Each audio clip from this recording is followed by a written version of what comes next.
And we are back with another week of Light of Thylea plays Odyssey of the Dragonlords. I am DM David, and these are the wonderful people that are crazy enough to play with the deadliest DM on the Polyhedra staff, it turns out.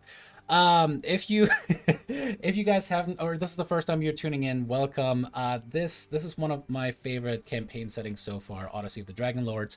It was written with empowering players in mind, and goddamn, do they get powerful! As you guys can probably attest, at least the Ranger class is bonkers good.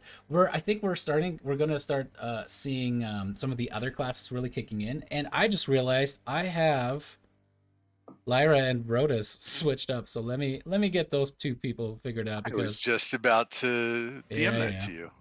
I know that's why I might as well just interrupt myself and do it really quick. I felt so strong for a second. Yeah, we'll swap for the day. Yeah, you guys are gonna play. Oh man, that'd be kind of fun actually. But Freaky Friday. Freaky on Friday, the Thursday. that would be fun. It's Friday somewhere. Oh man, is it actually already Friday? Like, Oh no. yeah. Oh yeah, Australia. No, for when sure. Andrew was playing On with the us, it was other like side noon on of Friday the- for him. Mm-hmm. Yeah. But I just wanted to give another big thank you and shout out to everybody who's subbed, followed, etc. over the last months that we've been doing this. We're 26 sessions deep now, which is half a year. We've been doing this for half a year, y'all. Like That's nuts. It does not feel like it. It's crazy. It's badass. It's definitely Yeah. cool. But yeah, I'm excited to see what else is in store for y'all.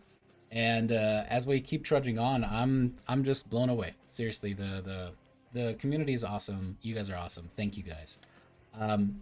The mandatory shout outs and call outs and stuff like that. First announcement is going to be we have a Starfinder one shot happening on Saturday at 1 p.m. Eastern.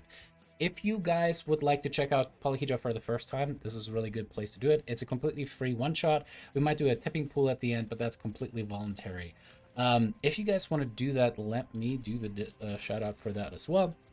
That's how you guys can join the Discord. The Discord is public. We do vet players before they actually get into games just to make sure that we're a good fit for you guys and you guys are a good fit for the community. That said, we have lots of games that are going to be starting here soon, and I'm getting pretty excited for them. One, for example, is going to be Waterdeep Dragon Heist, retooled for Eberron Sharn. So if you guys know anything about Eberron and the City of Spires Sharn, it looks like it's going to be a lot of fun. So that's one that I'm super excited about. But in any case, that's pretty much it as far as big announcements go. As a reminder too, if you guys have Amazon Prime, you guys get a free sub through the Twitch channel as well. And so again, if you have Amazon Prime, you can log in with that account and then sub to the channel for free, essentially, because you're already technically paying Amazon to it. Jeffrey Bay. And the other thing that I wanted to shout out with that one is that we're taking that money and we're doing giveaways. And this month we're giving away Fizzban's Guide to Dragons. No, is that what it's called? Fizzbands, maybe. I think so. It's something like that. Is it Treasury of Dragons, I think? I think Treasury of Dragons sounds more hoardy, more, like deep rumbling draconic voice style. Oh, please, I'm checking. Jeffrey Bezos, Jeffrey Bezos, Worst Jeffrey hold music ever. Yeah, Fizzbands Treasury of Dragons. Nice. But we're going to give that away this month. And the way that you can enter is if you sub, if you follow, or if you cheer during a game, you're going to automatically get tickets for that. Follows are the smallest tokens, cheers are a little bit bigger than that, and subs are going to be the biggest ticket of them all. So, just as a shout out. Anyway, that's it for me. Do you guys have anything cool that you guys want to shout out? Any cool things you guys have seen around the Nerdiverse? For those of you who did not support the Critical Role Kickstarter for their cartoon, the rewards came this week, and this is one of the production stills. That is so cool. Or I don't know what they call it exactly, but yeah, it's pretty cool stuff. So That's really still cool. looking forward to that. Yeah, when is that supposed to come out? Do you know? They haven't said yet. It just says late 2021, early 2022. Ooh, Yeah. that's sooner than I expected. I'm excited. Yeah, they're still trying to figure out now that Amazon is carrying it how they're gonna let the the supporters get early access like they were supposed to, but I don't even care about that, to be honest. I just wanted to see it get made, so yeah, exciting. Pathfinder Wrath of the Righteous comes out next Thursday, actually. I plan on streaming some of that. I have been so freaking excited for that. I backed it right from the second that I knew it was going to be out. It's going to be awesome. I read actually through that adventure. What do they call that? Adventure path, I think, in Pathfinder, a couple of years ago. 2-3 years ago. And man, it's a really cool storyline. And I didn't even read through the part that is going to be officially out. Technically, that section of it is based on one of 6 books that make up that entire adventure path. And I'm hyped. I am so hyped. It's going to be absolutely badass. Do you wanna talk about what the storyline is generally gonna be? Oh, I have no idea for the storyline. I'm just really excited for the prestige classes, right? There's tons of different awesome prestige classes that you can. There's a dragon one, so I'm gonna go for the dragon. Dragon disciple. What? You dragon disciple anything? No way, never. No, they wouldn't do that. There's also a lich one, so I might be tempted to go the lich path. So. Ooh. What? Yeah, there's some cool stuff. There's like a Fey one, there's a Celestial one. Yeah, it's gonna be really, really cool. And I think Owlcat Games did a phenomenal job with Pathfinder Kingmaker and continued working on it over the next years. They even came up with essentially an endless dungeon roguelike that you could descend down and do dungeon challenge after dungeon challenge descending down. It was so freaking cool. It's a really good game. If you get it on discount, $15, perfection. It's awesome. Seriously. I spent 145 hours just doing a single run playthrough. That's how much value you can get out of this. It is really long game though too. The 140 and it's because you have to camp and you have to manage your army. So there's lots of nuances to the Pathfinder games, but it's really fun at the same time. And it's Pathfinder. I think this one is supposed to have rounds because beforehand everything was just live action. You had to actually physically pause the game to do new commands. I think this one is supposed to be able to actually have layered round combat. What is that called? Not round combat. Turn-based. Turn-based. Thank you. But yeah, so I'm hyped for that. It's gonna be super fun. Brian, you were gonna say something too, right? I was just going to say I'm going to be gone next week, but it's because I am going to PAX West in Seattle. PAX West! So I'll bring back some nerdy things to share. Hells yeah, that's going to be fun too. All right, cool. Well, at this point, I think we're through announcements. Thank you guys for hanging around. I think it's time to delve back in with our wonderful Rotus back. We do have, Minos tonight too, but the man, the legend, the punster has moved to a new location, is currently not playing from a desk, so he wanted to spare us the angle of his floor looking up at him. So Minos is with us, don't worry, we'll have the full crew. This is going to be fun. Alrighty, previously in Light of Thylea, you guys had traveled to the city of Mitros as per the request and call of King Acastus. Now, King Acastus had been the target of your guys' assassination attempt, so that was a little weird and odd from your guys' perspective. And furthermore, apparently has brought dragons back. Nobody really knows exactly why. You guys have your suspicions. You've been trying to ask the dragon, which you ended up meeting within the palace as well, how it got to be with the palace and under the employ might be the wrong term here, but in alliance with King Acastus.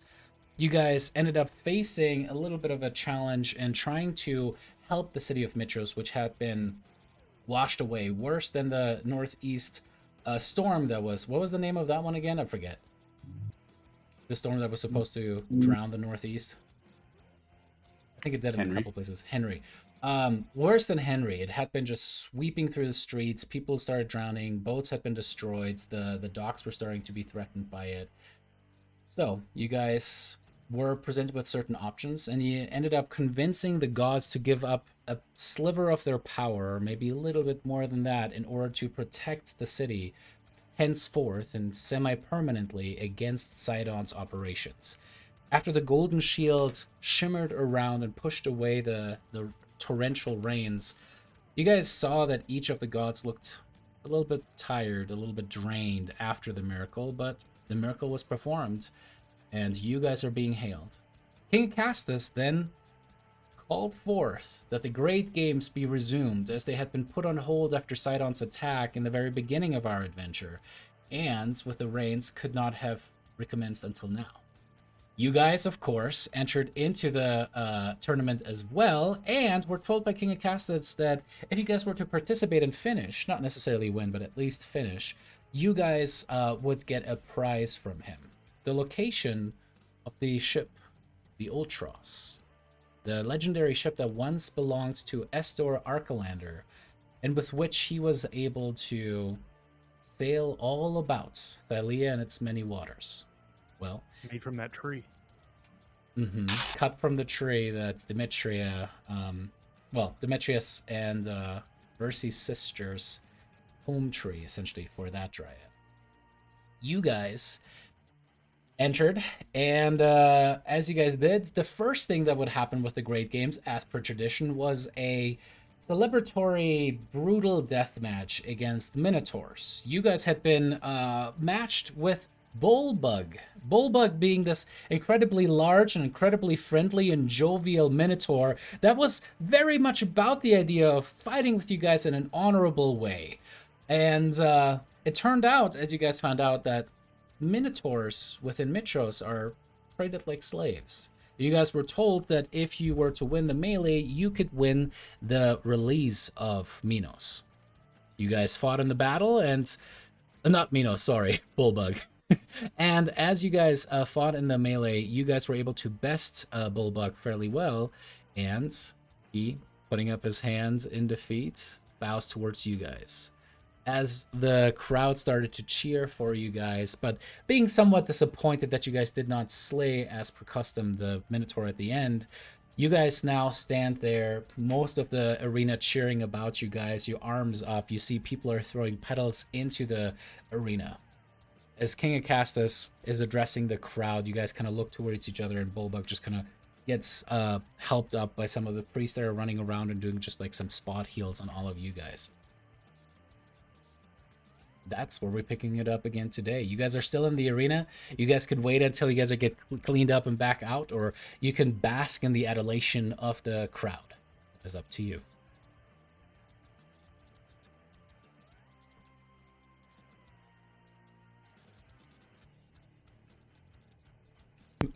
I don't know if I ever get used to people cheering for me. It may be customary to dedicate this one to one of our gods. Go for it. You want to dedicate it to Petor? It was a victory. I'm actually not there right now. Oh yeah, that's right. I mean, you'd Yeah, be kind of like on the sidelines, right? We can dedicate it to the dragons. Do your thing, girl. Oh, you want me to do it? Oh, I don't know if I want to do the talking, but I guess we'll, Bristle will step forward, and then she'll be like, we, and screaming. I'm not gonna scream into the mic, but we dedicate this victory, to the dragons. And then you just scream as loud as she can. All right, and as you do, most of the crowd is kind of cheering along with you. You do see that up above, kind of high up, where the actual Colosseum comes to a roof, and it seems to be hewn out of the very rock that the mountain had been leveled from. And you see that Acastus's dragon Icarus is just kind of looking down upon you, watching with interest as you proclaim this. All right, you shout out that this victory belongs to the dragons at large. You do draw a little bit of an eyebrow raise even from Valos, who, again, had considered this to be somewhat of a base interaction and had counseled you guys from not even engaging in the melee, that she did not agree with the use of it. But, albeit, you guys finished the melee, are getting cleaned up off on the side, and you guys can mark your HP back to max. Not your spell slots, but your HP gets completely healed.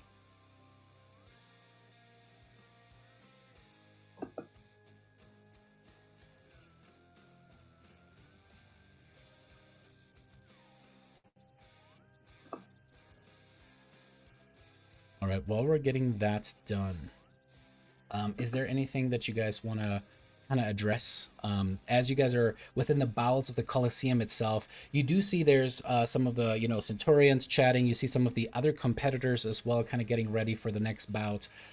As you see one individual starting to make his way through, it seems to be that head enchanter from the academy who's overseeing the events, making sure that there's no funny business. He seems to be kind of going through, making some light conversation with everyone, and generally, ensuring that there's no funny business. But as you guys are checking through stuff, you guys also kind of get to check out some of the other competitors. What, if anything, do you guys want to look out for? Well, first off, should I be heavy sweating that he's going to see through this glamour the gods gave me? You might have to. Fuck.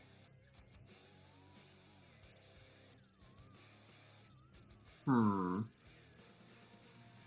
going to strategically place myself behind Minos as this person is watching towards us then. Alrighty.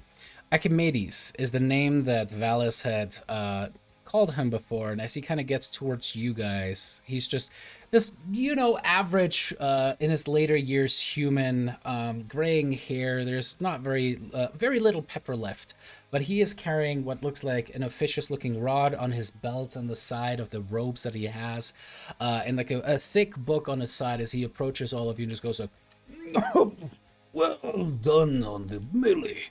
That was quite impressive within the city walls to see the prophesied heroes to step up in this way and win such a great, onerous battle. Well done. Thank Rose will you. walk out of the little. I imagine he was like waiting where like the fighters like get ready. Yeah, for the yeah. battle and stuff. You're like doing stretches and really warming up, a couple box jumps, He'll just come out light and be like, CrossFit. Not too much. Not too much. It was all right. It was all right. Oh, I think it was quite great. I was surprised I did not see you there. Yeah, I still don't understand that. Just wasn't feeling up for it just yet. You're waiting for the actual games, is that it, yes? Wanted to save my strength. Wonderful. I heard that 3 of you are going to be participating within the games, yes? Well, the other 3 of you are going to be magical support, I presume? Yeah. Very well. No. For those of you, you... Searches through spellbook. Yeah. A fist, javelin with a massive thunder wave fist. I would like to grapple. He kind of looks between the 3 of you, kind of like tries to see Kasari as you're just like trying to hide behind Minas. Yeah, Let me just more mind like my business. more like nope, no snakes to be seen here. Right. As, You see nothing. Yeah. Shh. He does look between you, Lyra, and Yanni as he's like, actually, on the sidelines, if you would be so inclined, we do have a contest of wits that we always perform as a alternative to the sweaty rigor of athleticism that is often performed. It is nothing that carries the medals that they like to give out during these events, but it is of bragging rights and being able to be one who has solved riddles of the multiverse. It is the discussions that ultimately shape the way we think about reality itself, the great debates we call them. If you would be so inclined to lend your aid to your competitors and then join us with some lighter refreshments as we watch the sweat and blood drench the sand. That could be fun. Very well. Well, find me during the games. There will be others dressed as I am. They are the great, educators of the academy, going to pose some of the most puzzling conundrums of our time. Your input would be very much appreciated, so find me during that, and we shall engage within the combat of wits. Well Okay. met. Well done. I am excited to see you during the games themselves. As he walks off. Gonna join the debate team, Yanni. I guess. I mean, it's not something I ever really thought I'd do because I didn't know it was a thing. But sure. See what I can learn. Maybe what I can teach. Who knows? Too much talking for me. Eh. You're a man It's of the only action. thing I know how to do. What is this thing? Sorry, I was thinking I should have dropped it. Yeah. However, Hello? as you guys are chatting amongst one another, you guys see this towering minotaur approach you guys once more. Again, from your perspective, Rhodas, you're like, oh, this is what they fought, huh? And as he gets closer and closer, kind of stretches out. You see some of the hits where you guys hit him pretty damn good. He kind of cranks his neck as just, it sounds like hundreds of vertebrae are popping. It's just so loud as he gets closer towards you. Goes, you did good out there. You bested Bullbug. I'm great fighter, but you're really great fighters. Well done. You did really good. I mean, there were 1, 2, 3, 4, 5 of us. There were, but I'm much bigger than you. You're so little and tiny. I took my That's true. little siren swatter and I made you go splat right away. Nothing personal. I hope that I will be able to make sure that other things no longer can swat you either. Okay? I'm sorry, you look upset. I did not mean to make you sad. Come here. and he just kind of walks up to you, the massive host clacking against the ground of the stone here, and he just picks you up, Larry, like, and he just gives you those big old minotaur hug and sets you back down. He's like, There, you feel a little better. Better than Bones. a chiropractor. All of my bones. Oh, I know a trick for that. Lie on your back and kind of cross your leg over the other one, and then you just apply some pressure on the hip, and it goes pop, pop, pop. Very, very nice.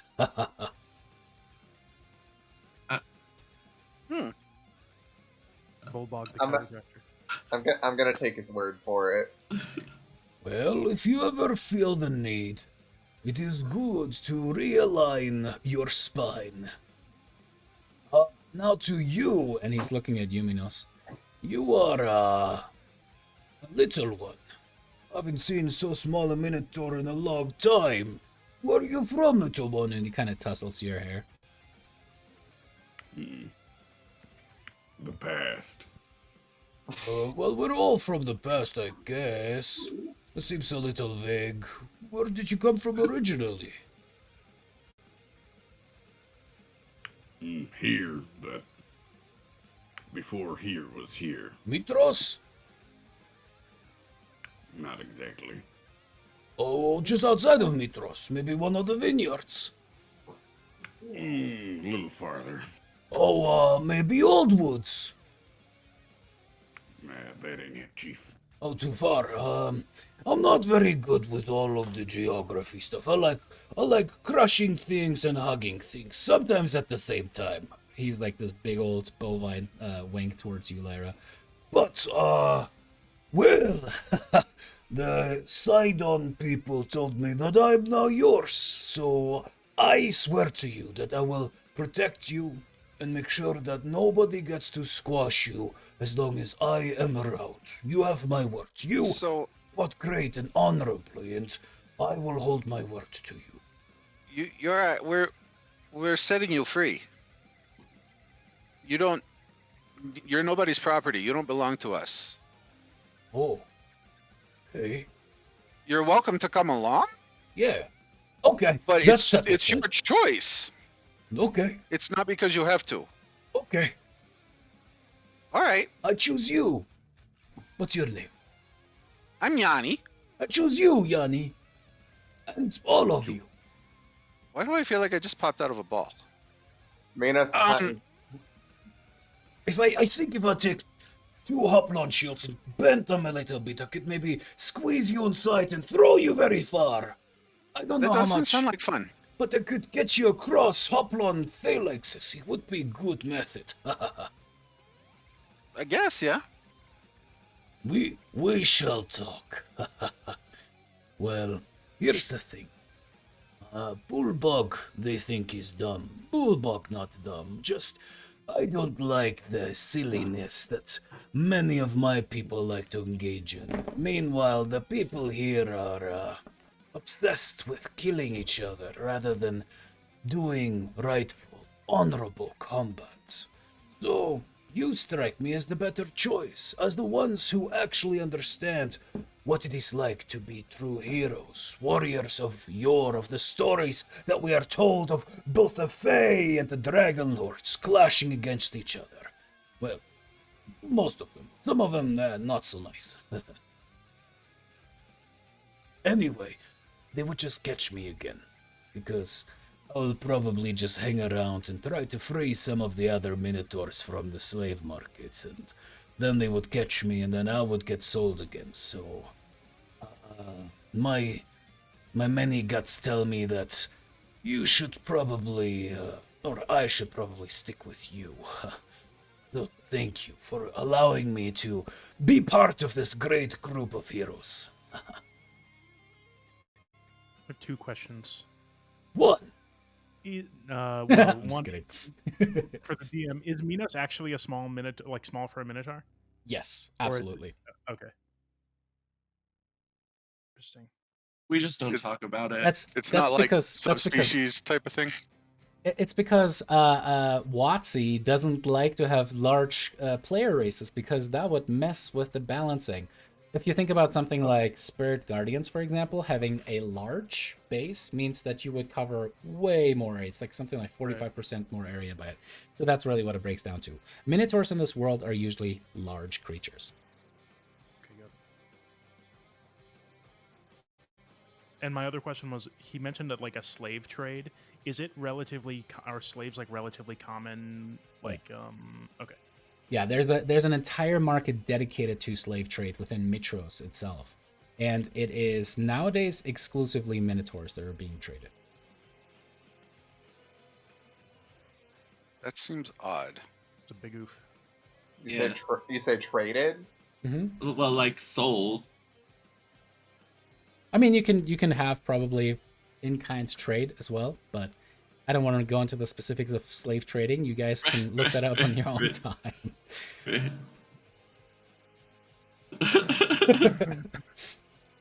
So is Minos small because of a curse, or is he just like stunted as a Minotaur?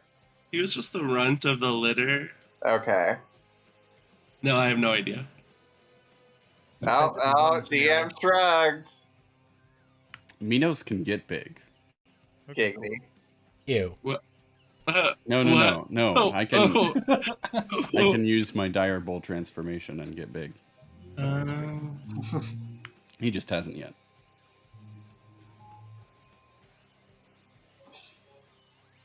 So anyway, Oh, so where are you so going now that next? Bog's What brother- is the next step for Light of Thylea?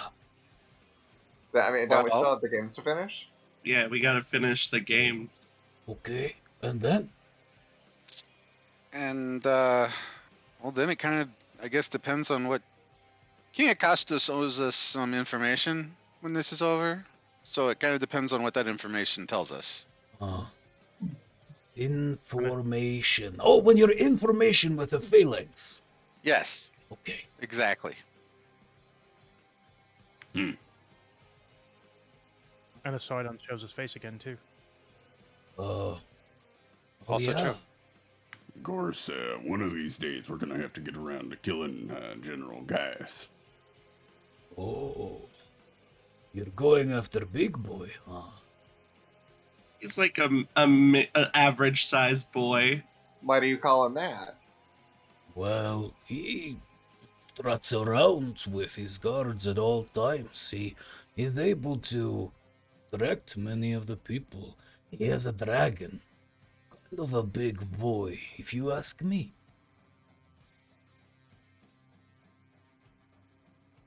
But you're a hero, so I see it. You do not see threat, you simply see opportunity, yes? I like you. Sure. That's exactly it. Yes. Yes, Never steal yes, bread. that is what I like to hear. Completely lost in the subtext. Completely goes by him. He does not hear sarcasm. Ha ha ha! This is going to be good. We're going to crush Sidon. We're going to crush Gaius. You see all of the Sidon, which there's a fair number of Sidon Centurions throughout here. You see one of the champions that is going to enter into the competition actually has also like that blue cloak like flapping behind him, has a Sidon shield on the side, and is just kind of like checking his armor, looks up towards you guys and just squinting his eyes. Oh, sorry, I meant, we are going to do butt kicking for goodness, but first we are going to win this championship against people that worship Sidon. How did I do? I'm not very good with the whole... That's better. That's good recovery. Minos, Thank you.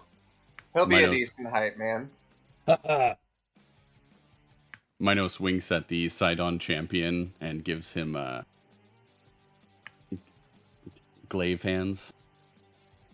Glaive hands. Can you elaborate on what glaive hands are? What is- Like it, finger Jazz gun hands? hands, but Yeah.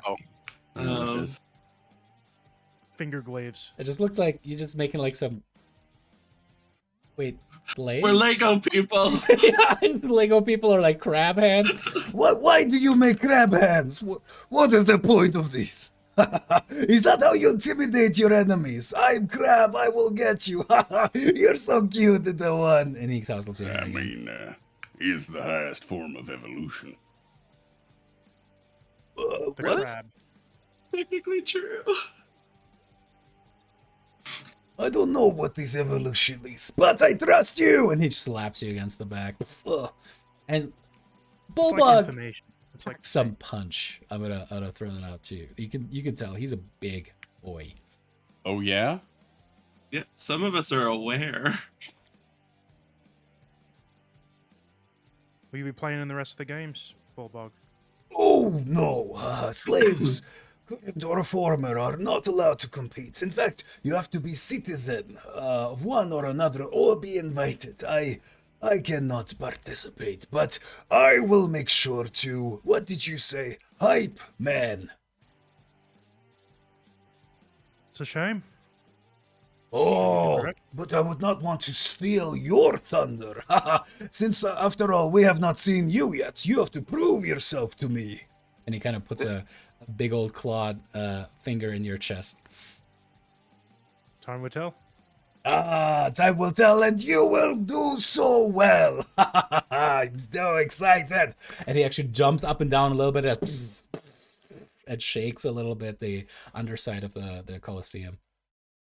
So we established Minos is smaller. Is Balbug like full grown Minotaur, or does he still got some growing to do too since we just got our own party wide Pokemon? Minos or Bulbog? Bulbog. Bulbog is a full-grown adult male Okay. Minotaur for sure. Like this big boy, this is going to be what he's going to be. He's gonna stay that way. Okay. Just curious. Is the crowd starting to clear out, or are the rest of the games like inside this area we're in? Some of them are on the surrounding area. There's some running tracks around it. There's some dedicated areas. You will have to split up at some point to go to different areas of that, which we can get to next. But as the time passes on a little bit, you guys are kind of given a little bit of an hour of a break, and let me adjust that for that too. This is what we just figured that you'd want to enter into all of the different competitions. Rodis, is that about correct? Awesome. All of the ones that were listed, yeah. Okay, let me adjust that.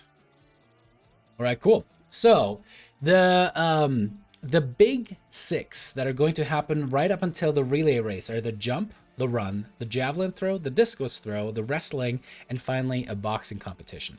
The relay race is actually going to be comprised of the winners of the other 6 events. So you might actually be doing the relay race with someone that you don't like, or it might be some of the other ones that you have done. However, each team is usually comprised, if I remember correctly, I'll have to look at my notes here in a second, of 5 competitors, 4 or 5 competitors that are going to be aggregated out of these winners of the other competitions. So again, there's going to be a first, second, and third place. You get a gold, silver, and bronze medal, depending on how you finish within that. As we pick it up with the jump. the first thing that we're going to do is you guys will have to compete even against one another. For you have to place in what are called crap, what I'm forgetting that it's like a tryout. So you have to be able to make it into these tryouts in the first place in order to be able to then compete within the game itself. So as you guys are walking over to the dedicated areas, they're long running patches that you can see that ultimately lead into these big boxes filled with sand. And as you guys are kind of look between all the different competitors, you can see that there are a couple different young centurions and grizzled gladiators and the like that are kind of lining up with you guys, as well as Rodus. I will have you start off with this one, and then we'll go down the line. This is going to be a athletics check with a DC of 15. So I'll do that call out here in a second.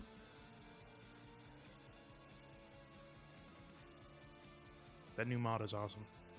It's so nice. Like, fly out for your other things, for your skills and checks too. It does it on this one too. I'm so annoyed. I'll have to figure out. Go ahead and make me a athletics check if you would. I'm pretty good at those. Oh. Not very good at rolling though. He had to jinx himself.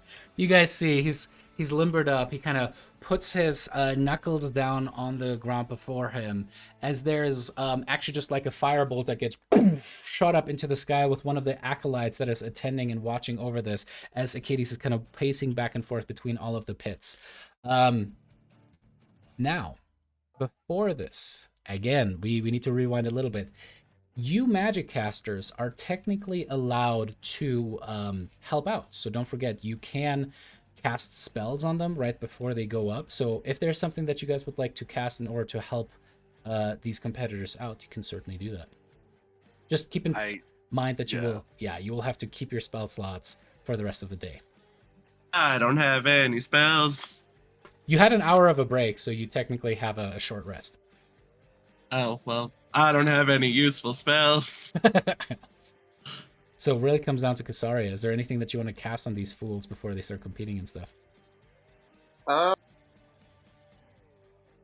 do have enhance ability prepped. Could be pretty useful. How many slots do you have left for to cast that with? I only have 2. Ooh, so you might want to... Well, 2 for second level. It looks like I only used 1 spell each last time somehow. So you've got four uses of enhance ability if you The want. combat wasn't that long. Yeah. So... And it does, each one lasts an hour. Right. And that's about how long each event lasts too. Okay. Yeah, I'll go ahead and cast enhance ability on Rodus.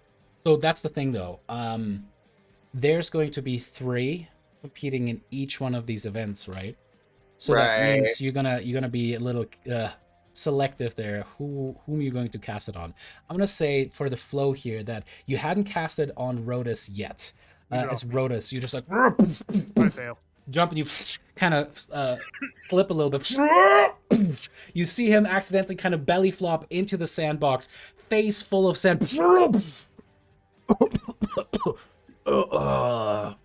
As Get up to dust myself off. Never like jumping anyway. Stupid jumping. All right, Rodus. Sadly, you did not place with a jump event. Embarrassing. It's like, have you ever seen those videos? I hope my dad wasn't watching. Oh, Rodus. Oh, no, Pitor is definitely watching, 100%. Those cat videos where they're like on the edge of the countertops and they go to jump and they just fall straight down. Alrighty, cool. Up next we have Brissa. Now, casters, is there anything that you can cast 1 spell upon yourself to buff yourself to Brissa if you want to. Alternatively, you can ask Casaria to cast it, or you can wait till later. I think I'm fine for now. Yeah, I think. Oh, yeah. I don't really have any spells. He is taking the gamble. Alrighty, Brissa. Go ahead. Yeah, and if she's fine, then I don't need to give her cat's grace. First game is the warm up. And you, Brissa, meanwhile, much more gracefully, just sprints down this patch, hits the line perfectly, and kicks up and over and into this thing, almost like into the last little part of the sandbox. Amazing jump, Brissa. You are going to actually compete within it. Finally, we have Minos. Buffy or no Buffy? Minos, I probably should give Cat's Grace to, actually. Is it, like, does he need Dex It's- for this? Yeah, I it's don't need strength. Dex. It's Oh, it's Strength. Athletic Okay. checks. hmm Isn't Well, I it mean, bear enhance- something? Enhanceability will also give him Strength. I'll give Something him... bear something. No, it's Bull Bold Strength. Strength. Oh, bull. Yeah. Yeah, so I'll go ahead and cast Bull Strength on Minos. All right, go ahead and count it off, which will give you advantage on your check, Minos. athletics, right? Yep. All right. You see Bulbok just kind of like munching on some kind of what looks like a turkey leg or something like that, beautifully sizzled, as he hands a couple of them out on you as well. And it's just like, Oh, yes! Little one, go! Go! you kind of get just slightly distracted at the end as that happens. You're like, but you still jump, not quite landing as far as Brissa was able to manage, but a very good jump indeed, which is going to bring us into the final actual competition of the jump. Now, the jump, you see that there are some other heroes that are now aligning at the start there. And the first other one that you see is this young centurion, female, shortcut hair. And as she steps up to the line with you guys, there's just wild cheering for her. You overhear a conversation going on. It's like, Oh, that is Spira. She competed last year but got hurt. She's actually here from Mitros. She's going to be fantastic. Yes. and I'm going to put it so you guys can actually see her name as well. I love some spirited competition. She just kind of gives you a look. And that's it. Up next we have Same girl. Same. this massive, just absolutely towering Goliath of a gladiator. As he steps up to the pitch as well, you can see that a lot of people kind of hush. However, overall, there's just like this massive cheering that is going on. And as he steps onto the pitch, they're like, Leyland, Leyland, Leyland, Leyland. And you see as he's just like basking in the adoration from the crowd. You have heard of this man, Rodus. This is one of the greatest gladiators of your time. He has competed in every grand melee that ever there was. And this certainly is a man who knows how to do his art. Lastly, you see an orcish woman step up to the line. There's not a lot of What's the name of that guy? Leyland. Leyland. Okay. There's not a lot of hoopla about her. People don't seem to be making a lot of efforts to kind of cheer or the like. But as you're standing there, you see that Makaira, the head Amazon warrior and guard of Valis, kind of steps up and kind of greets her. You see that the woman kind of seems to almost ignore her, shake her head and walk away from her. There seems to be some weird tension as suddenly there's a sparkling bronze metal bird that descends down from the sky and lands before this orcish woman. She kind of cleans some of the flecks off of it, and the thing flies up into the air once more, indicating to you that this must be an Amazon. Alrighty. As you guys all get ready for the actual competition, the way this is going to work is there's going to be, again, the DC 15 athletics check. However, failure means that you will land between 1d4 short of the standard jumping distance. A successful and success adds 1 foot with an additional foot for every 3 points above 15. So if you get like DC 18, DC 20, DC 24, you're going to jump even further, and that is where we're going to do it. As Brissa, you're actually going up to the line now as you're getting yourself ready. Anything you're going to cast upon yourself before you make your jump, as you're going to be the first person to set the record? Oh, I don't have any spells that will actually aid me in doing any of this stuff. So, yeah, they'll just How's- making Just making the check. How's Brissa at athletics? Because I can give her full strength. I You get can I only get plus. you can only concentrate on one at a time, so don't forget. Oh, that's true. Okay, Minos needs more right now. However, do you have the guidance cantrip? No. I don't believe so. Still be concentration though, right? It would still end the other one. Oh shit! How could I be Ruth Lord like a time like this? That was terrible. All right, yeah, that would not work. You're absolutely right.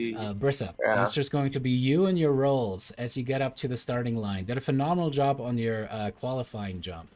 Let's see how you do. Ooh, baby! As you just like...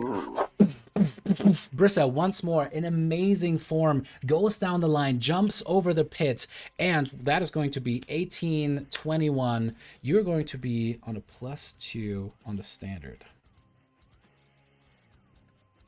with a 22. Alrighty, up next we have Minos. You see Brissa did a pretty good job out there in the box as she kind of gives you a little bit of a wink as she walks back to you. Minos, you're up next. Yeah, right. Let's see if these old hooves can shake the dust. You do that lick slap on the host. Probably should have got some new armor. Probably Now waxed him a little bit. now I'm only thinking of Knight's tail, you know, the little swoosh on the armor plate. Ooh, not bad. Rolled the same thing twice, too. As you make it down the pitch as well. Again, you fall a little bit short of where Brissa landed, but not too bad. All right, you see Leyland overall seems to be kind of unaffected. He's just sitting upon a little bit of a chair and having a couple different attendants clean him off, feed him some grapes. Spira, on the other hand, is just kind of like getting herself ready.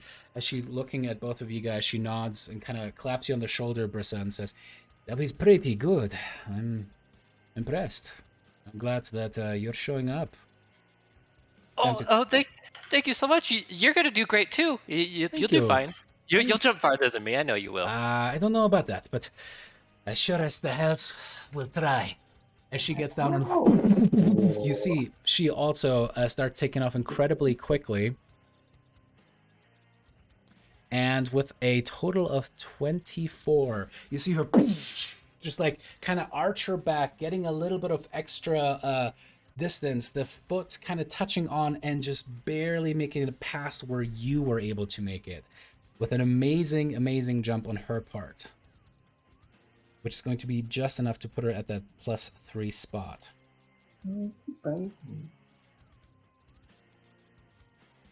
All right, Brissa and Minos, you guys are currently in 2nd and 3rd place overall.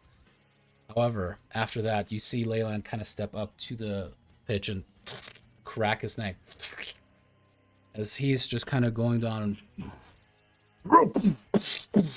Massive leap, bounding down the line. He is going to make his jump, and Can I like try and just like heckle him from the crowd? you can, what do you say to Hackle? Why are you bald?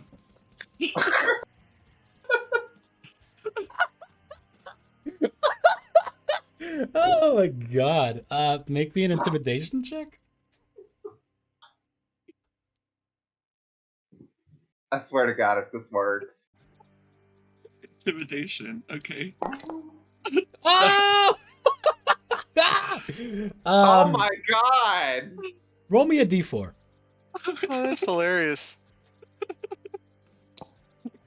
Alrighty. He had 26. I'll say that your Hackle just was able to barely draw his attention because, and only because it was a natural 20.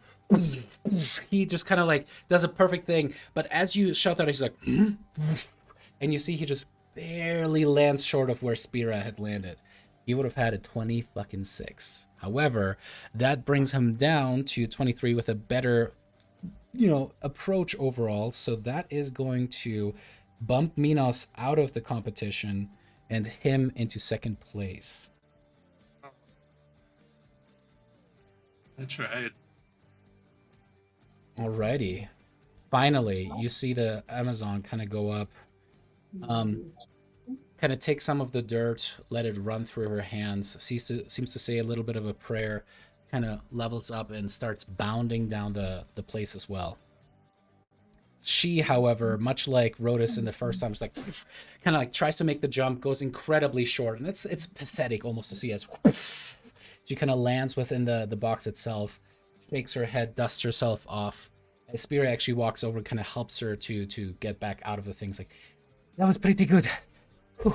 All right, next one. As in the end, we have Brissa in third place, Leyland in second place, thanks to Lyra's interference, and Spira being your winner. We still got a medal, guys. We still got a medal. On the podium. All right, got to record that for posterity. And hey, we got to point out, Brissa did that with 0 magical help. For the record, That's true. as you guys are seeing some of the interactions outside of the pitch, you see that Leyland does have a priest at his side that he's kind of talking to as well. And you see that Spira similarly is paying a small sum to a priest on the side as well. So it seems like both of them were magically enhanced to make it to that. Alrighty. Are there other priests around? Yeah, I was There's gonna be oh, like, yeah. Rose needs to find a Yeah, priest to because if peg. so, Brissa will totally go up to one of these priests and be like, "Hey, Whatever they're paying you, I'll double it. I doubt that. yeah, no, don't doubt the pay part, but You guys have been Alrighty. holding out on me because I couldn't afford to pay for any of that. See, I'm holding out for the discus. I think that's gonna be I got some my GP, thing. man. I I- think can we find a priest to enhance this or anything? Oh yeah. It's actually pretty common. There are a bunch of acolytes walking around, casting things, mages, priests as well. However, it seems like they kind of like are reserving their spell slots for the more prominent of the individuals. However, if you want to, you can pay 25 gold pieces to receive a bless before your actual jump, if you guys would like to. It's by bless you mean guidance. Yeah. Sorry. Okay. I was like, I can do bless myself. Like, Yeah. When we get to the wrestling and boxing, or the boxing at least. Yeah. So Bless bless. is probably useful. Yeah, bless is one of the options. The guidance one would. I was looking at bless, so I apologize. The guidance is not actually listed, so because it's just a cantrip, I'm gonna just put that one as 5 gold pieces. And that's per event, 5 gold pieces. And because enhanceability is also one of the options, but enhanceability is 100 gold pieces. right, that's an hour, so makes sense. I think while they're finding priests to pay, and they're like getting set up for the next thing, I wanna kind of just scoot my way through the stands to the one that Leyland was talking to. Okay, sounds good. You see a kind of hoity-looking woman. She's just like, well, and that is precisely why we should have just appeased Luteria. It would have been simply simpler. As you kind of notice, you walk up. Yes, how may I help you? You see, she herself also seems to be a siren woman that has her wings kind of almost bound in beautiful gold bands that easily come open with some clasp. It's almost more like this kind of like willing restriction of her wings. It might just be that she is not feeling very happy that day, period, so she doesn't have her flyability, but she kind of like looks down at you and she's like, yes, child.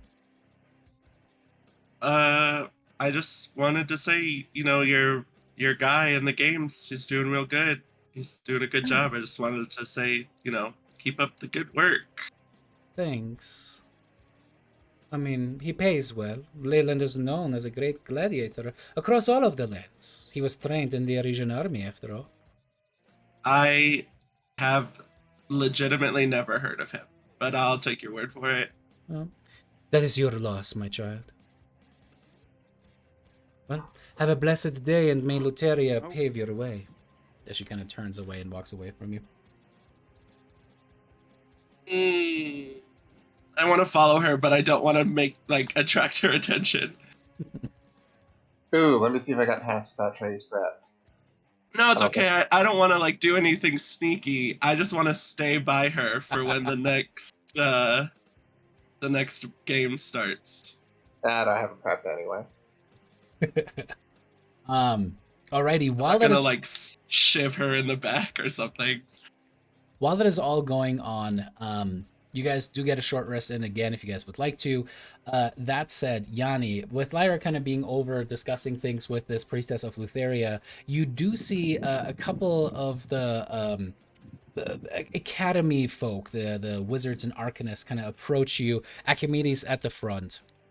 And you see a smattering of different individuals. You see this incredibly smart looking orc that is kind of adjusting some goggles upon him. You see an elf noble type. You see a little gnomish man who's just kind of fiddling with a little bit of a pipe. And finally a tiefling that actually seems to be clad in this beautiful golden armor, kind of all sit down around you. They're mid-conversation. It's almost like you're just part of this friend group that you never knew you're a part of. They just kind of plop down, assuming that you've always been part of it, as Archimedes kind of interrupts and friends.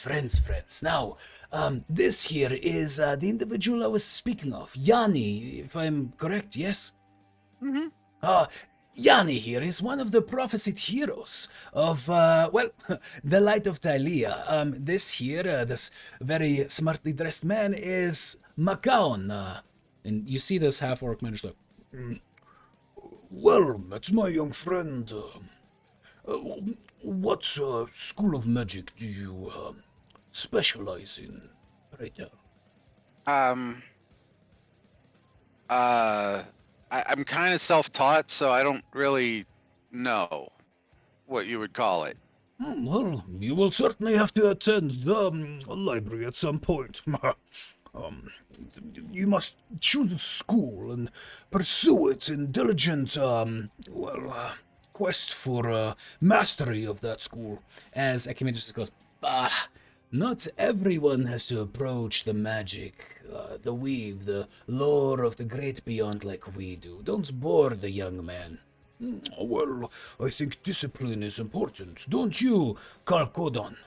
As you see Calcodon, this elven man just Yes, I do believe that this is the best way to go about this, but again, there must be a utilitarian purpose behind it.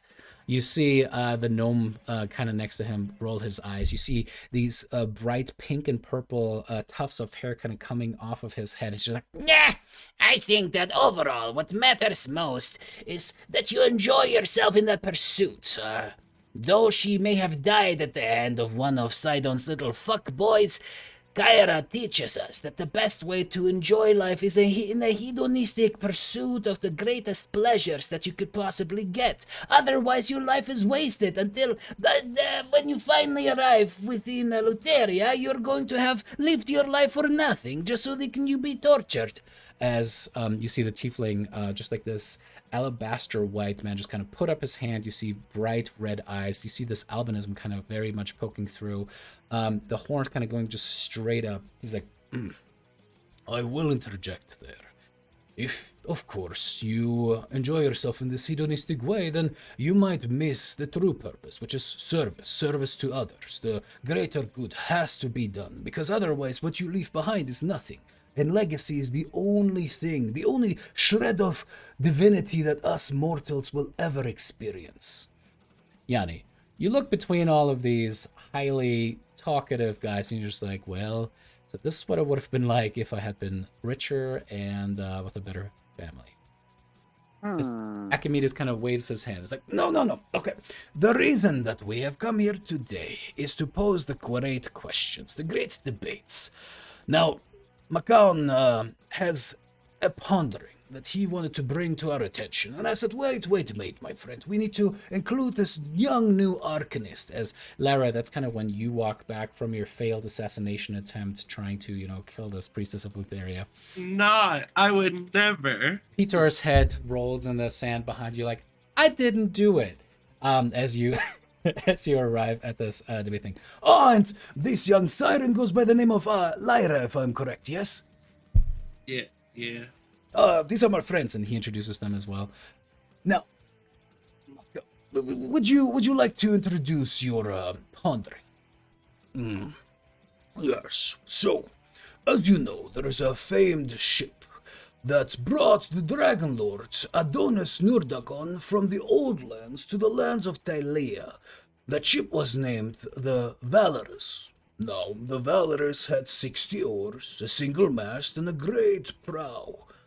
Over the centuries, it had decayed, and the Nurdagon family removed the old oars and planks, replacing it with newer and Oh, stronger no. timber. They replaced the mast when it was cracked in a storm. They replaced the prow when the ship ran aground. After the 5 centuries of peace, every single piece of the Valorous had been replaced. The question that I ask now, the one that matters for a multitude of reasons, is the Valorous now the same ship that once carried Adonis Nurdagon, or is she a different vessel? I ask you.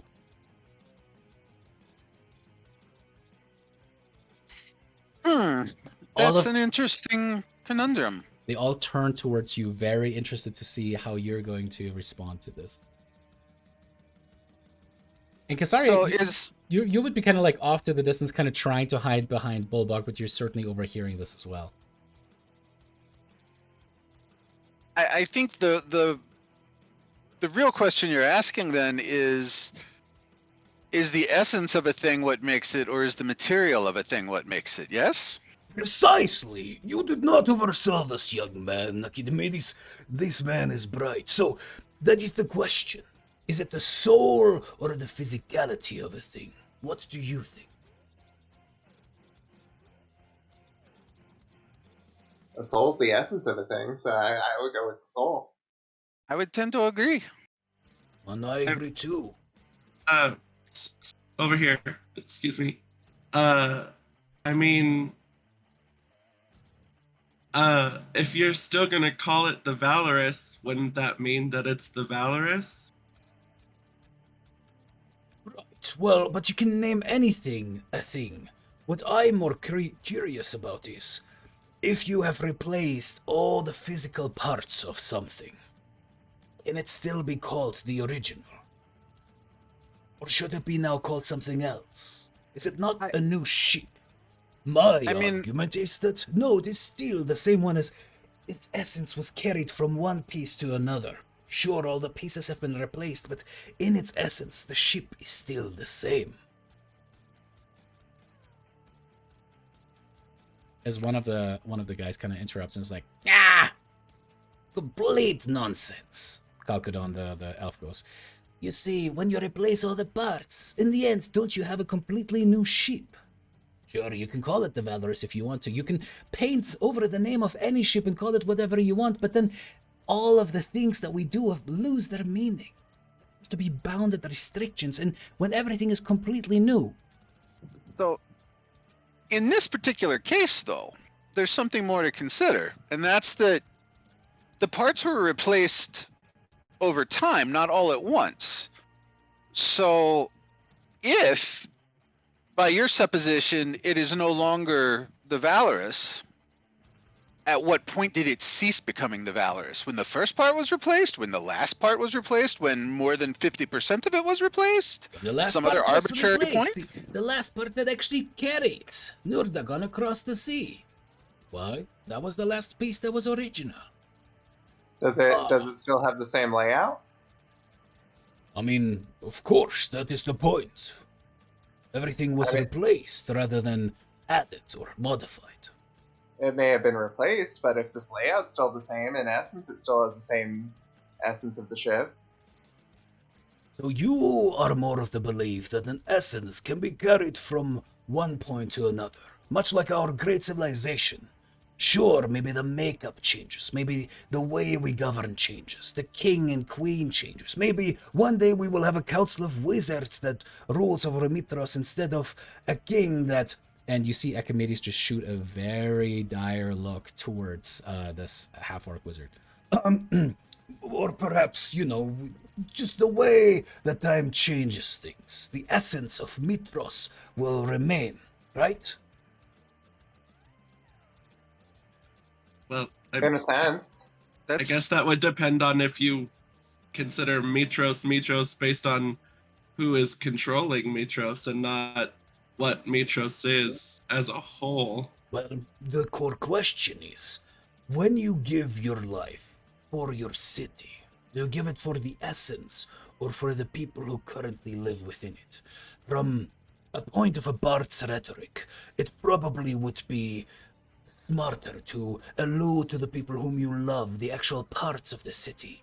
But I think that a great orator, one of the best bards to ever live, should address the essence of Mitros, the thing, the soul that makes it greater than its individual parts, the sum that elevates it into something that is an ideology of sorts.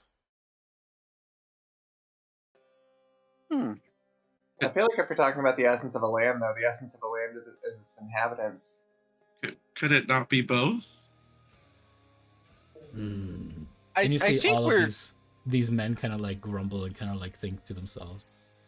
I think we may be conflating some ideas here, because, like, let's go back to the Valorous. It was rebuilt. It wasn't rebuilt. It was repaired and improved over time with the intention of maintaining the ship and its legacy. So in that case, essence is key. If it had sunk and they'd built a whole new ship and named it the same, exactly, then it's not really the Valorous anymore. But it is still the original ship that carried forward, sir. Parts changed. Maybe a rebellion comes and whisks away the monarchy. Again, a very, very stern look from Archimedes. Or, abdication But or whatever. In the case of a city-state, whether it's Mitros or Riga or whatever, or some other location, like if you were one of the centaurs from the Great Steppes, your home, whatever it is, it like Casaria said, the people are kind of the essence of it. So I think whether you claim you're fighting for what the place represents, or you claim you're fighting for the current and possibly future residents of said place, you're basically saying the same thing. It's more a matter of your approach to it. So I think it's a little bit of two different examples that don't necessarily point in the same direction. I agree. My analogy is incomplete, but it is a question that I've pondered for a while. And if you consider the citizens, the governance, the temples, gods, beliefs, and ideologies to be the parts of the ship that makes up Mitros, at what point can you take so many parts away and there's something that we cannot recognize to be Mitros anymore? But I think it goes towards the nature of the malleability of existence. As Archimedes kind of puts up his hand. Well, with this, we might have to cut it off there. I do have to go to the next event. I do appreciate your input, young Yanni, Lara, Casaria. Thank you for including us. It was very stimulating. You are apparently some of the brightest minds of our generation. I'm excited to see what else you will come up with. Next, we are going to have a small ponderance from our elven friend. Yes, the foot race. As we go back towards the actual fun events, boom! As you see Rhodas just kind of go around over here, the conversation just go, nerds! And walks away over towards the running competition. Yanni, I don't know why, but I feel physically exhausted after that conversation. And I'm going to go sit down. I also wanted to add that if we're taking a short rest, Minos wanted to attune to the breastplate for the games. The breastplate that... Oh, okay.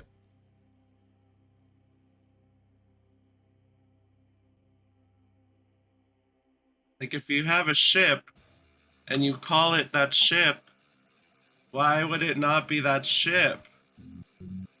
I don't I don't get it.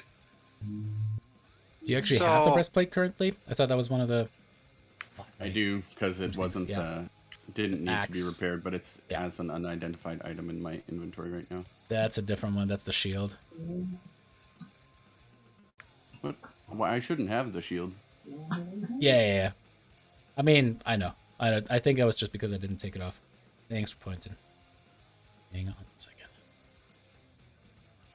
Well, Lyra, I mean, to answer your question, some people have never had to actually work for anything in their lives, and so they just sit around and ponder things, and they get all pedantic about it, and that's really what we just witnessed. It's a whole lot more sense. Yeah, that clears it up a lot, actually. I used to overhear conversations like that in the library in Aresia when I was like hiding behind things because I wasn't supposed to be there. Like, I have so much more stuff to worry about than whether a ship is a ship because you fixed the ship. Like, what the hell? Yeah. That's how the academics like to play. Alrighty. As you guys get ready for the running, the way that this is going to be working, you do see Spyra, Leyland, and a couple of new ones you haven't seen kind of get off and off to the side where they just competed and were able to get their stuff. This is going to be more of a get ahead and pulling ahead situation. But in order to place for that, I'll just have you guys simultaneously roll me 3 athletics checks. Now, the enhance ability has worn off. Each one of these events is slated for an hour. So if you want to recast anything, now's the time to do it. If you guys want to approach priests about something, go ahead and do that too. What would you guys like to do? Rodis's new goal is just beating Leyland, this other gladiator that he's familiar with. So as long as he places higher than Leyland, and he's going to pay whatever priest, however much money he needs to get ahead. So he's going to find a priest, and before each event, he wants to pay 5 gold to have them cast guidance on me for the check. Alrighty, so that is going to be count of 5 gold pieces now. This is going to be first for the placing period. So we're going to count up 5 gold pieces. And Brissa, would you like to do the same, or do you want to just do a purist roll? Is it 5 gold like for like the each check, or 5 gold just for like? Oh, so each check is 5 gold. Yeah, because the guidance only lasts for the minutes that you actually make the check. Oh, yeah, Brissa ain't that rich, so like she doesn't have daddy money, so she'll. Oh, spears were thrown. I mean, there's also me, but what's going to be needed for the run check? Is it still athletics? Yeah, this is going to be another athletics check. Okay. What effect does base speed play into it? Let me double check.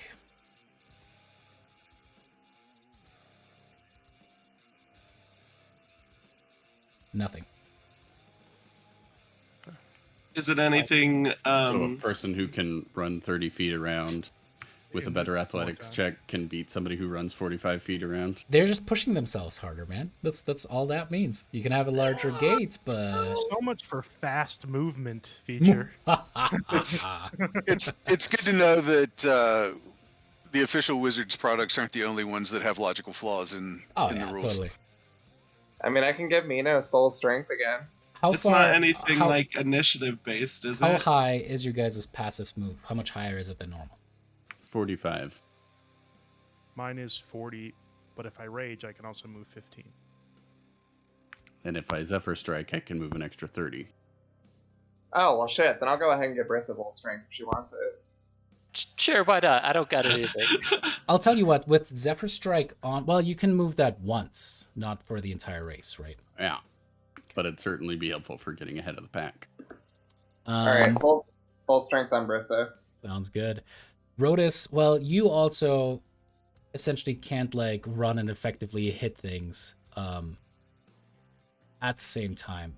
But if you guys want to use your ability and resource, I'll give you guys a flat +2 to your check in exchange for that. But it's going to be a one-time. So if you guys want to use that on the placement, you guys can use that on the placement, and then we'll have to use it again. I'm going to save my rages for the wrestling and boxing. All right, sounds good. I got something for you well, I guess you wouldn't need it if you're aging. Maybe for And- boxing still. If the rule is we can only have one magical like enhancement, right? That's okay. So I'm getting guidance from the priest for this, so that's my one. One thing that could help, Yanni, they are going to roll initiative for this, so having a high initiative might be helpful. I don't know if that was Lyra, I think, actually. That's Lyra Yeah. that can do that. Yeah. That was my question, is if this was initiative based at all. Who do you want to give the roid to? I can only do it one more time today, so if Rhodus is gonna get guidance already, I'll give it to Brissa. Brissa has the strength. I think everybody's got a thing. Oh right. Oh, if Minos doesn't want to use his Zephyr thing yet, I'll give it to you if you want. That'll work. Okay. So you get a D8 to your initiative. Finally, after a while, and this you can change your enhanceability if you want to. It's going to be initiative rolled. Then we're going to do an athletics check to see where you place in the beginning output, and then it's going to Constitution saving throws to maintain that spot or fall behind. If you do very poorly, there's a potential to get a level of exhaustion. If you get 2 levels of exhaustion, you're out. So Bless would probably be better in this situation than Guidance, right? Yeah. If you need more money for Guidance or for Bless, I'll Bless give is you more pretty money. I mean, How if much is Brissa- Bless? If Brissa wanted to be nice, she could just cast Bless on all 3 of them. This is the That is competition, true. Yanni. I'm not going to bless them. No. I think that might be the most effective use of our resources. All right, so enhanceability for sure on. Does that also apply to saving throws? No. It's just checks, right? But I She think she we can cast it only on have herself. one active thing, right? So if we all That's had right. Bless, that would be the thing. So you would choose. Would you want to have enhanceability, Brissa, or would you want to just cast bless on yourself? I guess I'll prefer enhance. Oh, you know what? I'll tell Kasaria like if she could wait until the boxing for enhanceability because I really want to win the boxing. It's gotta It's be so on. wrong. It's gotta be on. Rhodas and Brissa. Let's do it. And Well, then, then I'll give myself my spell slot back then. and then I'll do bless, and Bristol will do the 3 of us. But Aww, Oh, that's I cute. will view them as competitors so that my +2 to saving throws doesn't affect them. Nice. There you go. Do any of the other events go based off of initiative, or is it just the run? Let me double check. They all have pretty long blocks, so some of that stuff I will not remember completely. I just am wondering because if everyone's gonna have Bless, I'll keep the Alacrity on Minos because it lasts 8 hours. I know it means he can't use it because he'll have Bless, but if he needs to use it for something else, I don't Javelin, see. Bless is going to be good for the throws as well because it's either a athletics, acrobatics, or dex bonus check. Oh, well, I guess it's not technically an attack roll. So guidance would be better for both of those. But Bless would just be for this one game, right? It wouldn't last long enough to carry over. I just need to know if it would be worth it to retcon my gift of Alacrity if Brissa's giving everyone Bless, or to just let Minos have it for the whole day, basically. The wrestling is going to be grapple attempts. The boxing is going to be this is technically the way that I'm going to do boxing is much more like pit fighting, the optional rules from Xanathar's, because otherwise you actually fight a full match. That's how they wrote it as written. I'm like, we all watching Critical Role how long that can take with Grog fighting that orc monk. But yeah, so boxing is technically just a normal fight, but I'm going to turn that into pit fighting rules. And then the relay race, I got to double check on.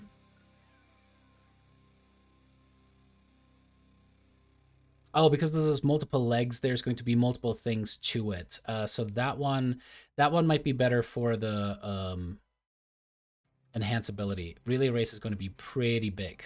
That's going to be a longer competition. So having an hour-long boon, and you're going to make quite a few different strength checks, that might be the best one to save it for. So you can probably save the Alacrity. Yeah, no one gets Gift of Alacrity then. Bye. No, I Just was going kidding. to say opposite. Run is going to be the best use of Alacrity. especially because you also have like some downtime between each one of the events, so you can keep giving out alacrity, right? Or is that just a once a day? Oh, it's just a once a day. but it's Every 8 time you- hours. But it's every 8 time you roll hours. initiative. So if there's other stuff that uses initiative, if everyone's gonna have bless for this, I'll keep it. But if nothing else is gonna have initiative, Fair.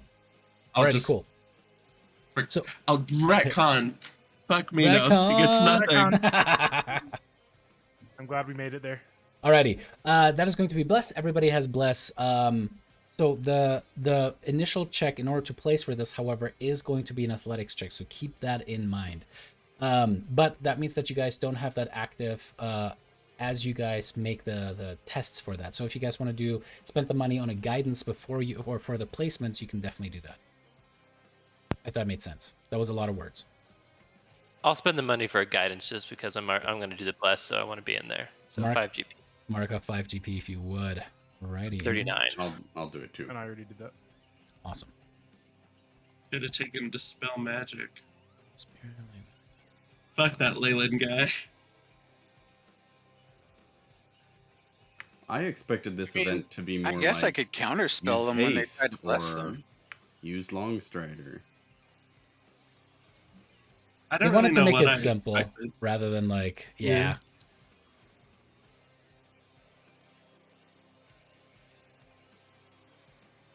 Alrighty, all three of you guys go ahead and make me that athletics check with a D4 at it.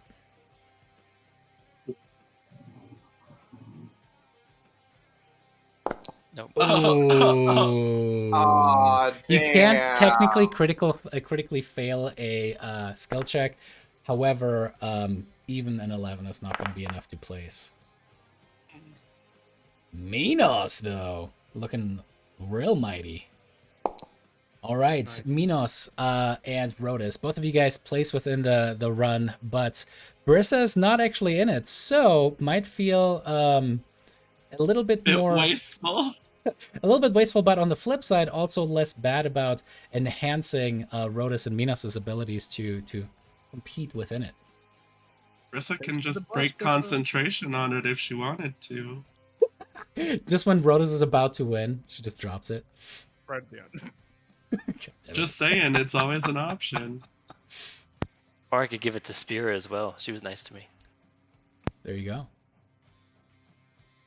Alrighty, so as you guys all square up for this one, I'm going to add you guys to initiative. This is going to determine how you guys are originally placed.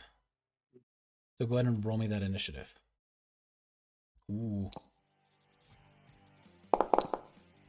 Alrighty, the initial coming out of the gate looks kind of like this.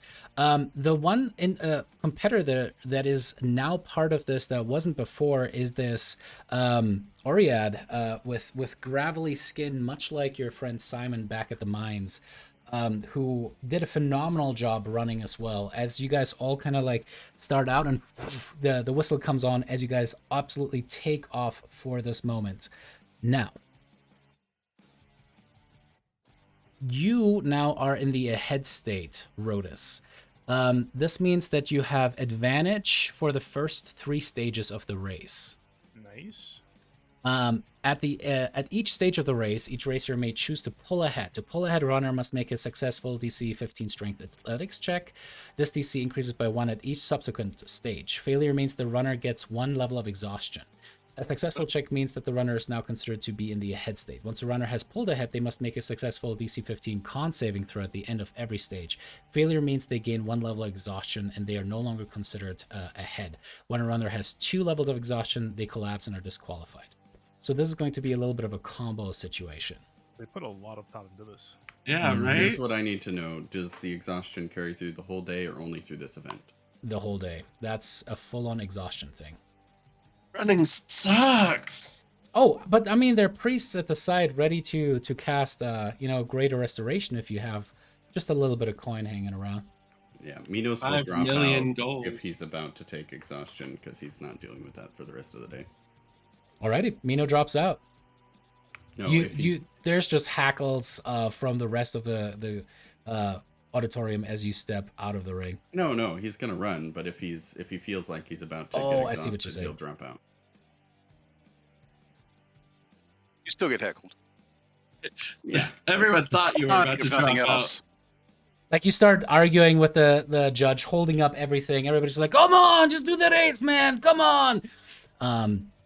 As you all square up, Rotus, you start taking off and as you run ahead.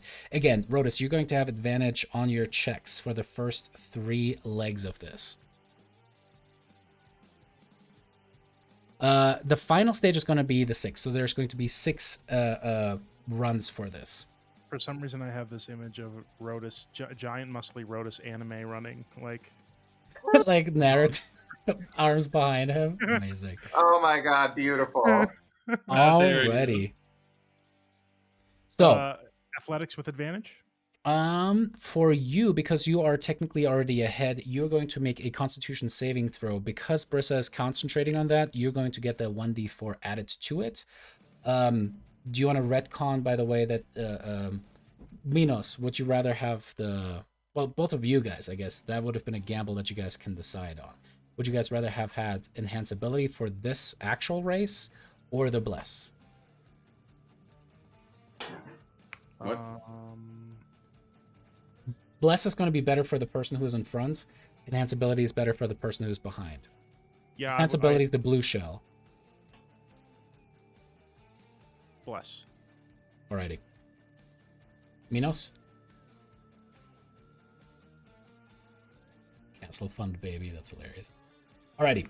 Go ahead. Should I make this check with advantage, this Constitution save?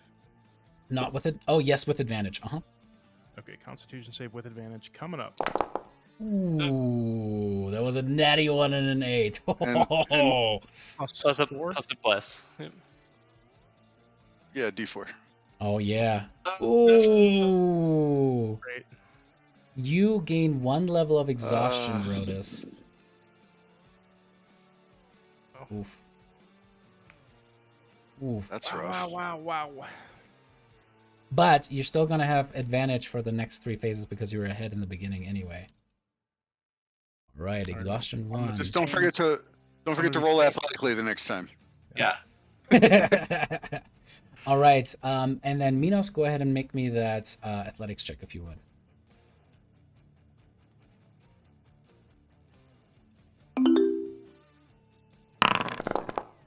Ah. Ooh, that didn't work. There were so many dice. Oh my god, that is amazing. Leyland and Spira both rolled natural 1s. As Get out of here, Leyland.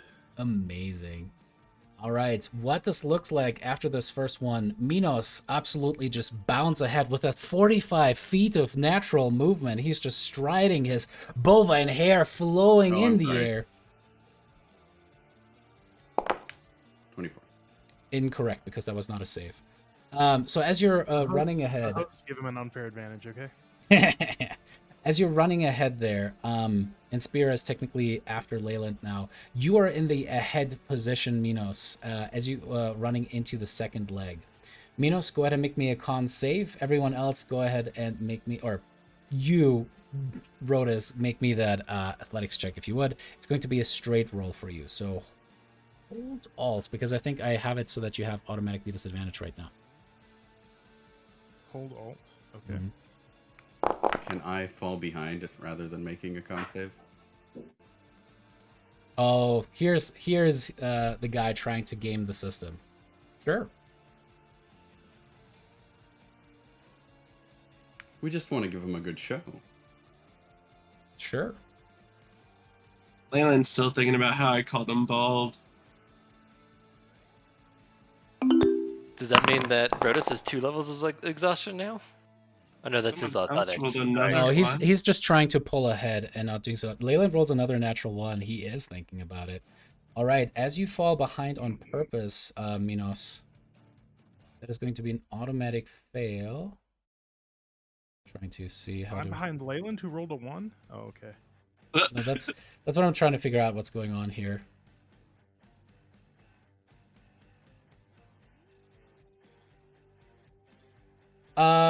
Rhodas and Minos, both of you guys roll me an athletics check really quick.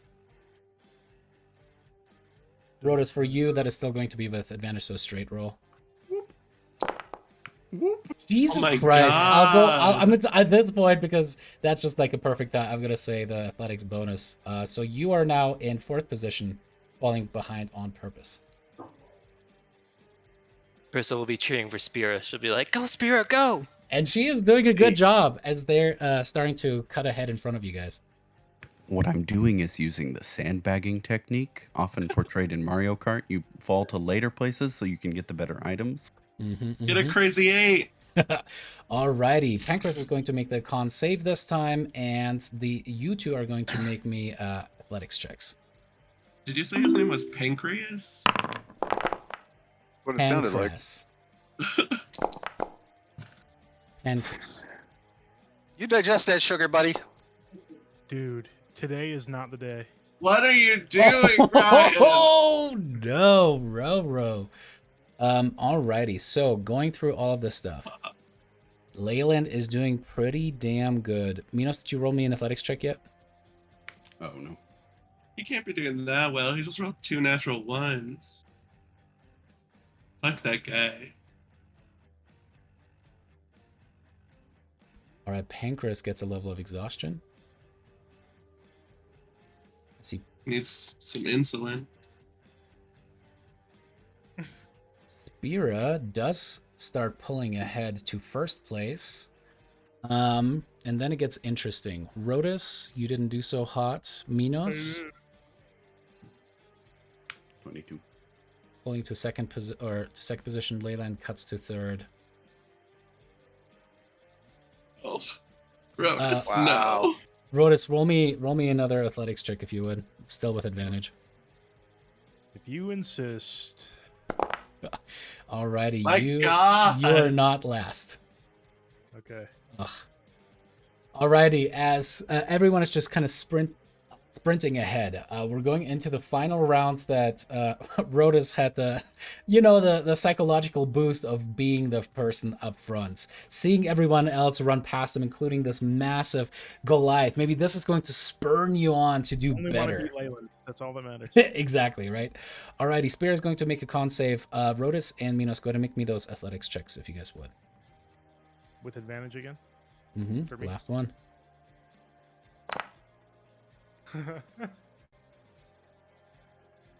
Here's the 4.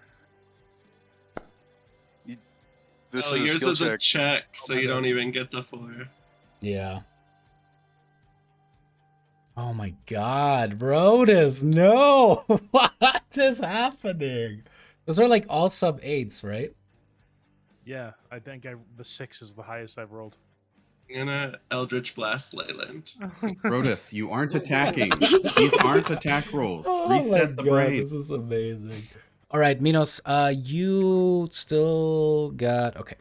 You pull up ahead into 1st position. Leyland and Pancras are going to make athletics checks.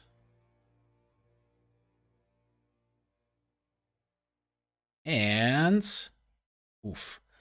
Alrighty, as Leyland cuts ahead and is actually able to go past you there, Minos. Oh no. God. Fuck that guy. Worst case scenario, guys. I literally just met him and I already hate him. Does Minos have extra pairs of hooves in his pack to hurl at him? Yeah, right. I All mean, right. hooves count as magic, right? Just Just put the what are they called? Ephraim, those the hover hooves. Oh, Zephyr. The Horseshoes Zephyr of the hooves. Zephyr. Yeah. That could be hilarious. Alrighty, as you guys are now racing against each other, Leyland just bounds with these massive leaps past you, Minos. You're still keeping up, but you're starting to feel like this might be endgame territory. Spirit kind of pulls behind. This is going to be round number 4, if I'm correct. Was that round 4 or was that round 5? 3 that we just did. We just did round 3, right? I think it was 3. Okay. Yeah. Round 4. Leyland's going to make the con saving throw to kick us off. Oof, he does really well. Minos, go ahead and Minos, Rhodas, go ahead and make me those athletics checks if you guys would. Come on, Oh, Rodus. damn. Come on. Oh my god. Another 6. Well, that should have been with disadvantage too, anyway. Well, we'll just take the failure of that. Roll me another one just to determine, because this might determine how you end up placing. No. Oh, okay. Oh, that's a little bit better. Alrighty, Minos. Leyland is absolutely taking off. He gets a natural 20 on his save. Uncatchable, as she's really starting to take off ahead of you, and you're just like, all right. Dude, he's a pretty boy. Nobody likes him. Spira actually does really well. She almost overtakes you, Minos, but not quite. She does incredibly well. Oh my god. Nothing changes in the formation. All right, that brings us to Leyland. He's going to make a con save. Spellbug, he's being a shit hype man right now. Bulldog. Yeah, that's true. You can do this. That's right. All right, That's Minos and fucking Rodas, right. go to make me those athletics checks if you guys would. I'm still trying to figure out if he was hitting on me earlier, so that's going in my head right now. Running through my head. Running through my head. 19. Talk about. Apparently, I only roll 19s. Wow. I want to Your go first- to concessions with Lyra and talk about Balvag possibly hitting What on about her. Bulba? Yeah. All right. Rodas is barely cutting ahead of Spira there. As you see, Pancras is just kind of having an extremely hard time. He's like kind of almost on the verge of passing out. Leyland, on the other hand, looks very comfortable up front. All right. That is going to bring us to the final leg of the run. And let me double check. I think there's one thing. All right. Now, everybody is going to make the athletics checks, but the person who is ahead gets to go. All right, everybody gets to roll with advantage on this one. So everybody is kind of like going head to head as you guys are kind of catching up. Pancras is kind of lagging behind, so he's going to get a little bit of a minus factor here by a magnitude. So if you are in second position, you're going to get essentially a -1 compared to everyone else. If you're in third position, you're going to get a -2, and so on. So everybody make me an athletics check with advantage this time. Even us on the sidelines, right? Yes, you guys are just getting so into it, you know. Yeah. Oh, someone rolled a 20. I saw that.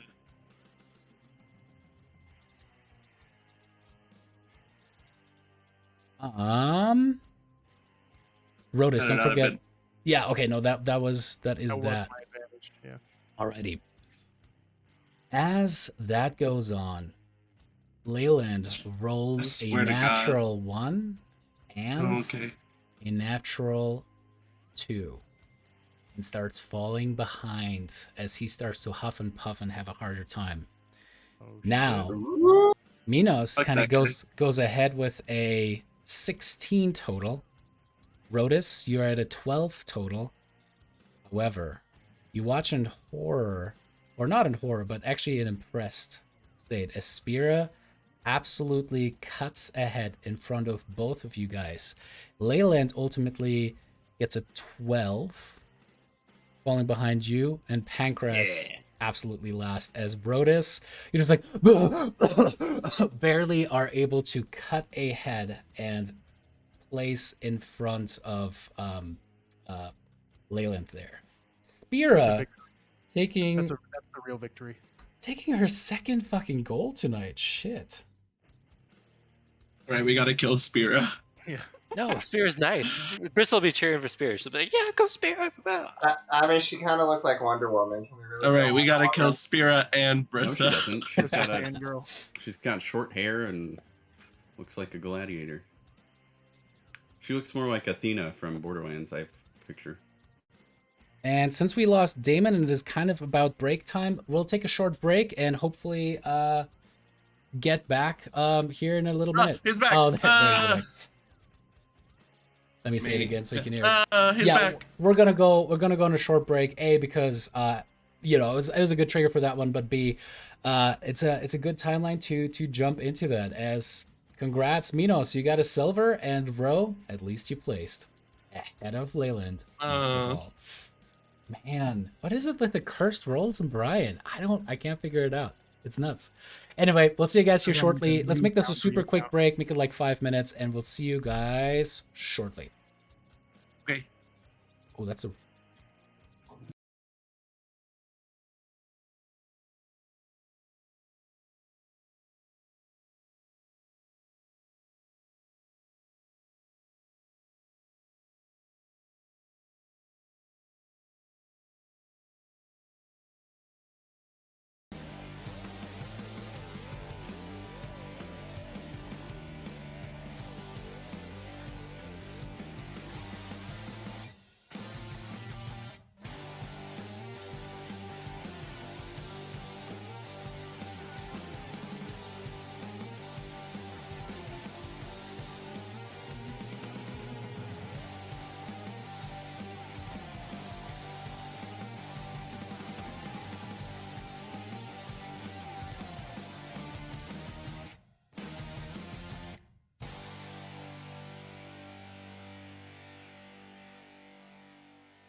Yeah.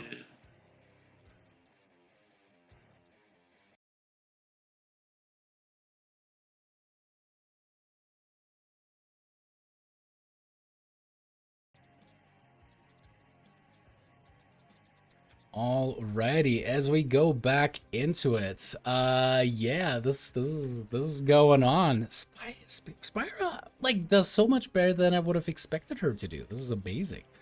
Alrighty, as you guys line up for the javelin throw this time. Rhodas, you definitely feel a little winded after that competition, but it does feel good to have beat Leyland, who kind of gives you a grumpy look as he slinks off towards the sides. Yeah, I got the spiritual victory. I will also slink off toward a priest to find a way to relieve this exhaustion. It's real expensive. 600 gold pieces for a greater restoration. Oh, God. It's disgusting. Yep.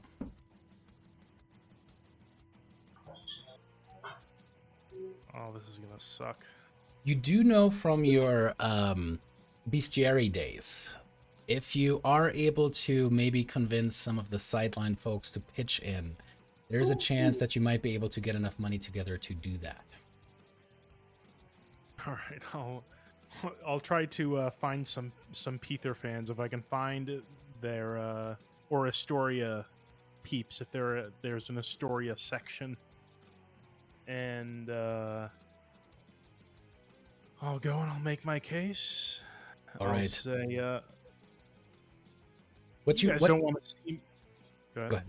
I was gonna say, you do see an individual there. He is grizzled, old, looks like a man who definitely has seen battles on multiple occasions. Wears a beautifully fitted a breastplate that seems to actually fit each ripple of his magnificent muscle body. And as you walk up, you do recognize this man. This is actually one of the most famous warriors that had refused generalship within Astoria, known as Aegon. He kind of sees you from the sidelines, and he kind of has that. Oh man, what's the actor's name in? Shoots the Ranch, Great Lebowski, the guy that always plays the cowboy. Old Western guy? You're muted, Damon. Yeah. Sam Elliott? Sam Elliott. Sam Elliott, that's the one. He kind of has that, like, he kind of gives you that bearded Sam Elliott smile as you step up, and he's just like,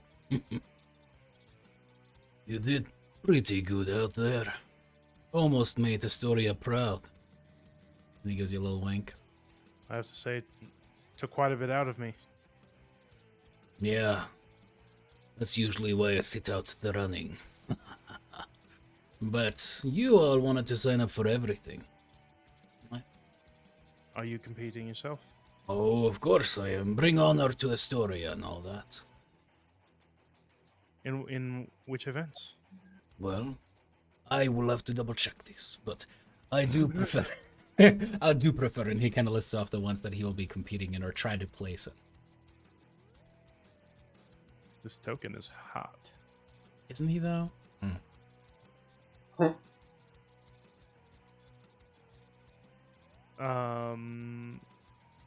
He looks like a man of means. He certainly looks like he has some coin to him, and he hangs around. You do recognize some of the nobility from Astoria that seemingly has come here in order to observe the events of the day. I'll try to get in. I'll wrap my arm around him and turn him around to look at the other. He kind of gives you that kind of like old man look, like.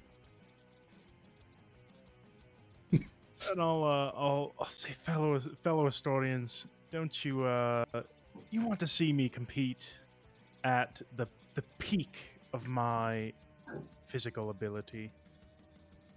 All I want to do is put on a show with Egan here and the rest of these games and bring glory to Astoria, but in order to do so, I'll need you to pitch in for the effort if any of you have some coin available, so I'll be able to properly perform for you.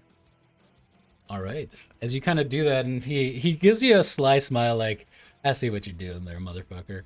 And as that's happening, you do see the nobility kind of look between each other, and you see one tall man, shaved head, pretty tan, actually surprisingly tan for one of the nobles, and he kind of gives you an interesting long hard look. Go ahead and make me a persuasion check with advantage, which is going to be just a straight check for you, but hold advantage for sure, or alt.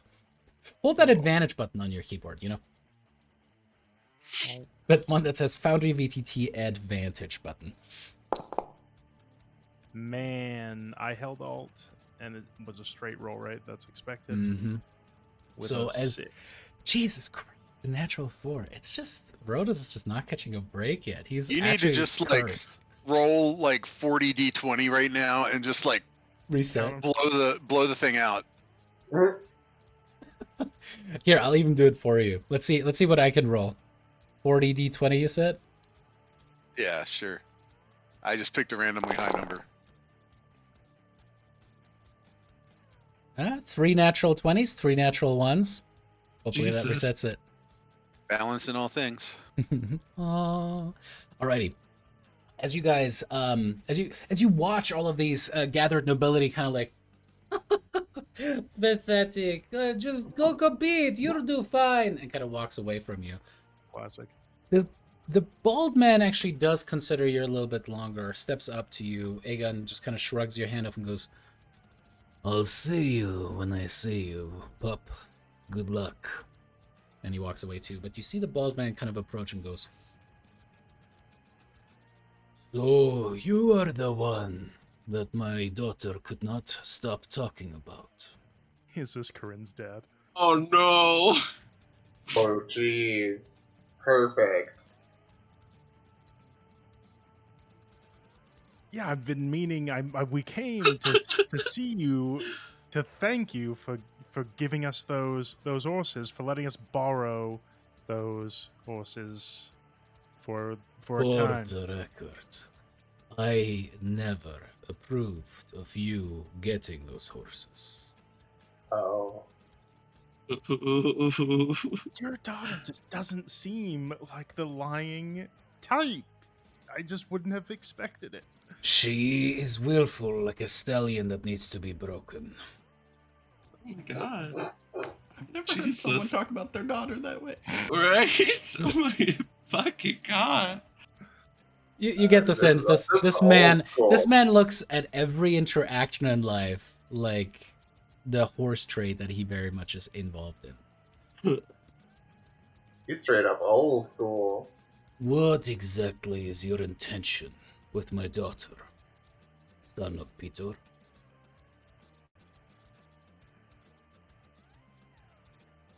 I don't know that she. I mean, if she would have me, obviously, has she mentioned me? She has mentioned many of her dawdlings before. Men, women that were of low stature, that ran the streets. Technically, I would count you among them, bestiary.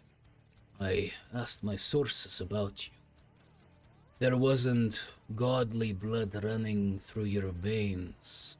I would have talked her out of it. But as the gods would have it, you are the first man that I would actually approve of marrying my daughter. Given that you live up to the hype that people like to put upon your head, son of Peter. I will take that as a compliment. Take it as what you want. The truth is, I think that you are like a bull who is too eager to prove himself to the world and has not enough victories under his belt yet. But maybe, just maybe, you are what you pretend to be. Sometimes, what do the kids say? Fake it till you make it, you know. Says One can that. never have enough victory. It's ancient Greece. He's breaking the fourth wall about these rolls. I will say this. Brutus, I might consider sponsoring you for this event. If, of course, you would be willing to do a few things in exchange.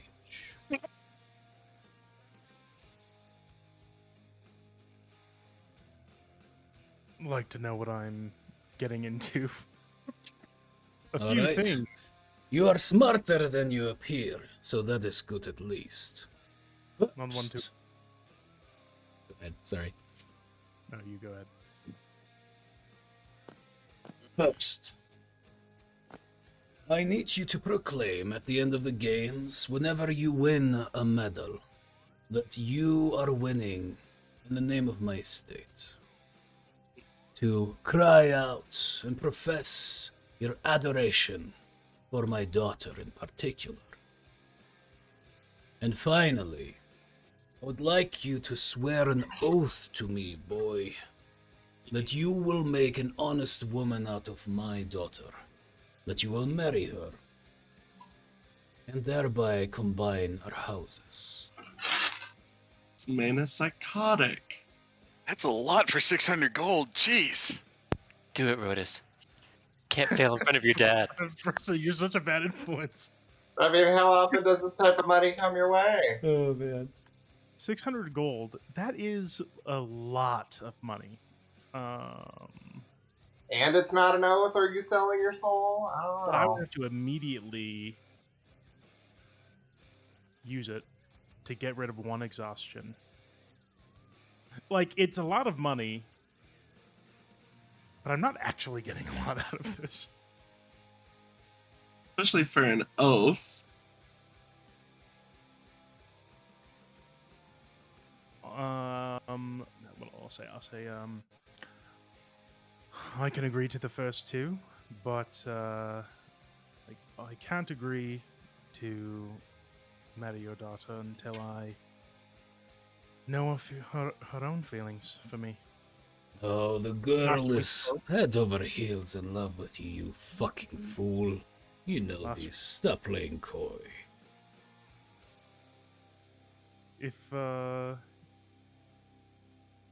If she were to express her interest, we could discuss it.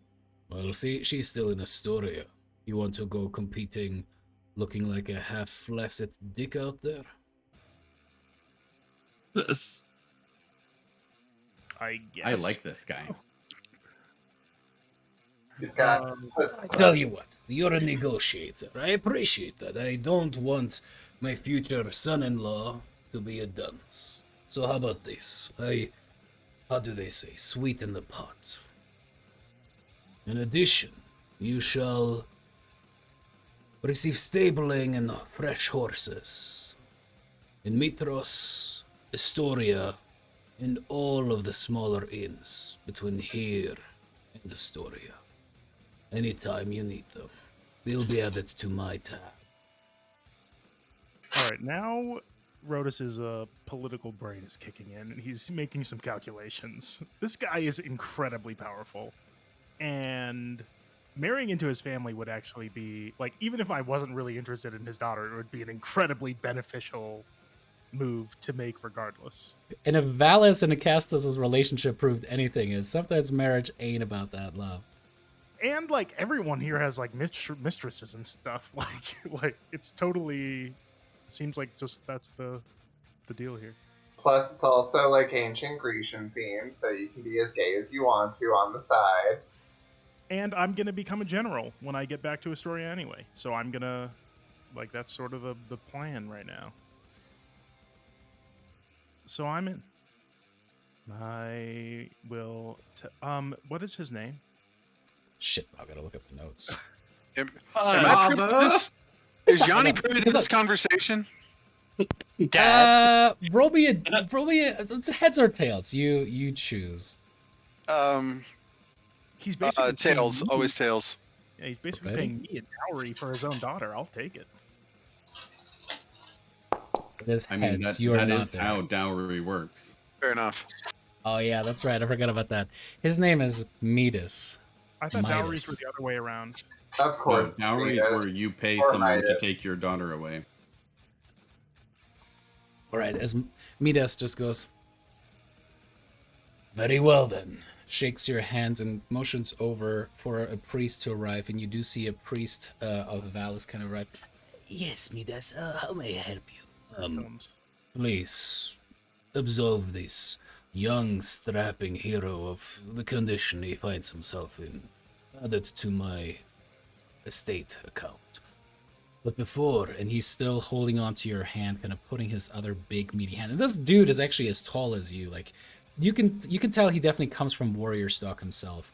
Puts a hand on your shoulder and is like, Now, this oath must be fulfilled within 1 year. Of course, if you want, we can provide for your absolution in the case of permanent death. Are you ready? I am. Wait, what? Permanent death? Repeat after me. I, Rotus, swear to Midas I, Otis, swear to Midas that I will marry his daughter Corinna. that I will marry his daughter Karina. For 1 year has passed. For 1 year has passed. This oath may be forsaken. This oath may be forsaken By Midas's grant, by Midas's grant, or my death lasting longer than the period of 3 months. or my death lasting longer than the period of 3 months. I, Midas, swear to you, Rotus, that I will pay for your expenses this day, and will provide you and your hero friends transportation in the form of horses between here, Mitros, and Astoria, at no charge to you. you guys both feel kind of like the tingling sensation of your skin as the magic of the oath starts to take hold. It will be good to have a general and maybe future king of Astoria as my son-in-law, don't you think? I think it will be a beneficial relationship for us both. Indeed. Now, go get healed. What are you doing, dawdling about? And he winks at you as he walks off back towards the beautiful just buffet of different fruits and kind of like light refreshments served. And suddenly, we have a future engagement coming up. Oof. Oof. Oof. Oh, oof. to the chapel and we... Did you just think all that up on the spot, or is that something you tucked in your back pocket? Nope. I mean, there's a lot of machination that I knew was going to happen out of Corinna's interest in Rhodas, but I was like, all right, that might happen if they get back to Astoria. I did not think that it was happening now, but then I remembered that Midas had gone to the games to observe them and was currently gone from the estate because you guys checked on the estate. So I was like, all right, so Rhodas wants to get these people to spend hundreds of gold. Who would be someone that? Oh, anyway. So, anyways. I was As looking for the historians. the priest comes to you, Rhodas, and absolves you of your, exhaustion. You feel significantly better than you Absolves did you of Yeah, your I better sins of the feel. flesh. I better feel better than I have ever felt after that. before. Nah, I mean, you feel a little dirty. There's a little ick at the end You're of gonna it, but be- it has nothing to do with exhaustion. You're gonna be sitting in the shower tonight, but yeah. we boy. sobbing. Oh no. When the soap just never really makes you feel actually clean. Oh my Oh, gosh, now we no. can have a bachelor party episode for Rhodas now. Yeah. All right, but back to the games. So the next two events I'm actually going to do back to back. So yeah, let's get into it. So with the javelin throw, so you guys have the full knowledge on that stuff. The way that it works is here you actually, let me start out with who's competing. First, you see this young woman that seems to be much more academic than she is, well, how to put it, full of prowess. She's certainly built, but she seems to carry herself more as a poet, and she does kind of pontificate and participates in the debates for 1 second, as you see kind of like get a heated debate. Lyra just kind of like shakes her head and walks away. Yanni just getting really into it. Kasaria throwing an offhand comment every once in a while. Her name is Falana. Minos, Brissa, and Rhodus. I will need the 3 of you guys to make me an athletics, acrobatics, or dexterity check. This one is going to be your choice. Just flat check, no. Well, yeah. So that is the question. If you guys want to get some kind of enhancement spell off as well. Oh yeah, I'm sponsored now. I'm getting whatever the most expensive shit is. Technically, he agreed to. Yeah, you kind of approach him with that one. Cover my expenses for the day. That was the oath that he kind of waves his hands and gives you, indeed, you now get. I mean, you're technically also sponsorship for him, so he's totally fine. You're an NFL football player now that has and something I'm gonna, stamped on his ass. Proclaim this victory in the name of his family and pronounce my love for his daughter. So. Mm-hmm. He's paying for it. Alrighty, you're gonna have enhance ability, Rhodus. Minos. You want to beg Kasaria to do the same for you? You're waiting for yeah, the that'd be discus. nice. The cat's grace. Grace? That'd be awesome. This is I want dexterity. a team of If you priests cast enhance collaborating ability to at higher level, determine does what it the last best longer? Oh, sorry. I don't think so. I don't think it does. Wait, let me link it. No, it's yes. one additional creature for each slot. So you could, if you spent, yeah, you did it at second. Oh no, it is second level. Once you start casting it at 3rd level, you can actually target 2 creatures at the same time. So you'll be able to do Brissa and Minos. Yeah, I'll save that for later ones, though. I'll just do it on Minos and do, you said Cat's Grace? Mm-hmm. Yeah, if I have the option to make Dex over Strength. Okay, yeah, go ahead, Cat's Grace. All right. This time, also coming up to the pitch, you see the what is it called? The Warrior of Sidon. Seemingly a high-ranking captain, as he has some soldiers following him along, carrying his weaponry as well, kind of taking care of him. He goes up to the pitch and looks pretty formidable, and finally, you have this Arisian warrior, bare-chested, and looking like someone who certainly has seen a war before. You see the scars kind of bristling or kind of showing across his body. This so the Sidon warrior is called Horhis, and the Arisian warrior is called Sai.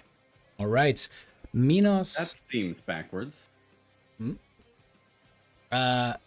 Minos, go ahead and make me your athletics, acrobatics, or straight dexterity check, and Rhodus as well. Both of you guys have advantage on the check now.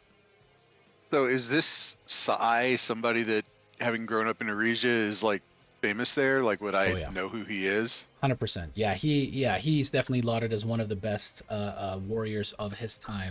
Has actually participated in the most recent Arisian campaign against Mitros. As both of you guys place with, or all 3 of you guys place within this competition. All right. So the way that this one is going to work. Each competitor makes 3 javelin throws, and their best throw determines how they place. With each throw, a competitor rolls a d20, adds their athletics, acrobatics, or dexterity bonus, and this bonus is multiplied by 3 and added to the base javelin range of 120 feet. For example, a competitor with a dex of 14, athletics of +2, acrobatics +5, rolls a 15 and chooses the +5 from the acrobatics for a total of 20. This is then multiplied by 30 to become 60 feet, which is added to the base javelin range of 120 feet for a total of 180. I'm going to stop you right there. I'm doing none of that math. Yeah, no, that's why you have a DM. I'm just telling you the rules. What? Yeah. This is gonna be. I would rather not know. Alrighty, cool. I'm going to Yeah. make my athletics check. And I'm going to Alrighty. choose my athletics modifier, which is +7. Check. 26. Alrighty, so 26. So it's going to be 120 plus 26 times 3. And thank goodness that we've got Foundry, because that means that your first throw is going to be a 195. Make your second throw. What? It's 26 times 3? Oh shit, it's another 3, so 198. Because I did 25 instead of 26. Whoops. I believe you. That math doesn't work out, but Yeah, sure. that still sounds wrong, but okay, Rhoda's got a Oh 198. shit, you are right. Hold up. No, you said it No. already. Rhoda's got a Because 198. 26 times 3. Yeah, 26 times 3 is 78. Yeah. So 198. Uh-huh. Uh-huh. Okay, yeah. Yeah, I just typed in 25 instead of 26 on that one. Okay. My brain couldn't. I couldn't. That's fair. Here's my next one. Alrighty. You have Alright. advantage on these, by the way. Oh shit. I have what? Right, so that means just make sure that you hold off. That'll be your first throw. Second throw, Okay. go ahead. You have advantage because your new dad is paying for all your stuff. You knew. Daddy. Not better than that throw. And last throw. Natural it is. 20, baby. So that is going to be just one better. So you are at 201 feet for your throw, which is the best that you could do. All for you, Midas. Alrighty. Minos or Brissa, whoever speaks up first. Okay. I see you, Brissa. Oh. Nice. Oh. Oh. Oh. Higher. So you have to, at this point, I mean, really, you just have to beat the total, which is going to be a 27. Which for Brissa is going to be literally impossible. But go ahead and make your next two throws. Damn! Finally, the Brodus gets to do his thing. Alrighty, so the total of that one is going to be 120 plus 23 times 3. Minos can beat me. Yep. +8. Or at least tie. What a modifier. Alrighty. Here is my question. I have a feat for thrown weapons. Does that grant any bonus? What does the feat give you? Thrown weapons do more damage. No. You throw harder, it doesn't go further. I that is the definition. I mean, you already have advantage because of Casaria casting your spell. So yeah, I'm not worried. That's technically a built-in. Oh shit, that one didn't show up for you guys. Oh, it even suppresses the public rolls? God damn it. Alright, first throw, second throw, and... Ooh. God. My God. Oh! Nope.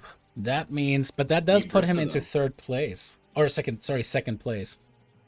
120 plus 3 times 24.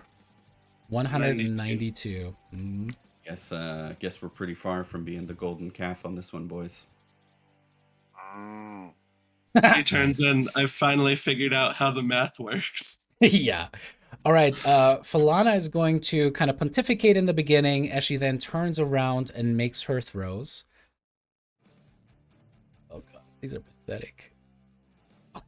This is so bad. She throws at 144. What? Oh yeah, this All right. is one of them was a natural one. 144. How bad do you have to roll to get? Pretty bad. 8. You roll an 8 over par. Alrighty, is Borges kind of steps up, takes up his javelin as well, throws it off. That is going to be, let's see.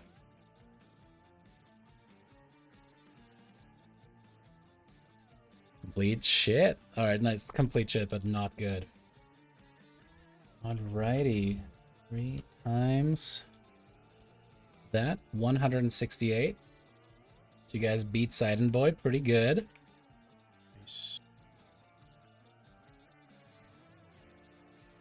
And finally, the monk from Aresia. Oh, I kind of want him to do good. Rooting for the home team. Ooh, he got a natural 20 as well. But his natural 20 is for a total of 25, which means, congratulations, Brodus. Your sponsorship just got you a gold medal.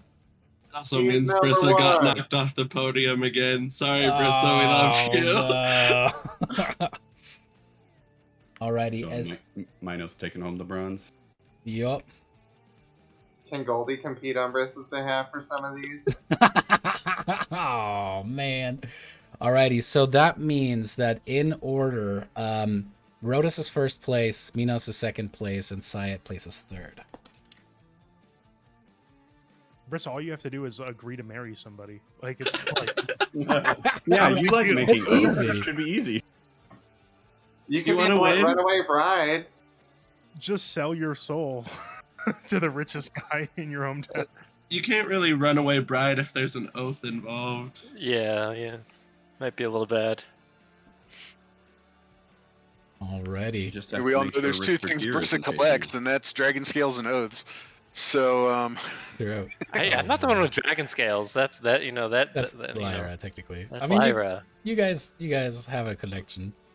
That's I an earned ex them member Lyra's of Lyra's BFF my Slayer. friend Club. though because she gave Dragon- away her gemstone. dragon memorabilia. How about that? Alright, the rules for the discus throw, if I remember correctly, are the same. You have 3, but the base range is only going to be 90 feet. Okay, cool. More math. We love it. Alright, the people who are going to be competing in this one for sure are going to be Egan, Leyland, Oh, Of course. and Hatria.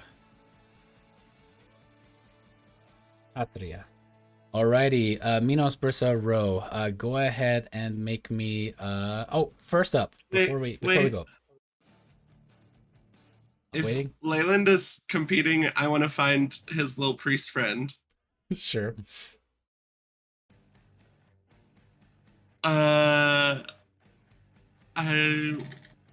You said, okay, yeah, I'll walk up to them. You said they're a siren too, right?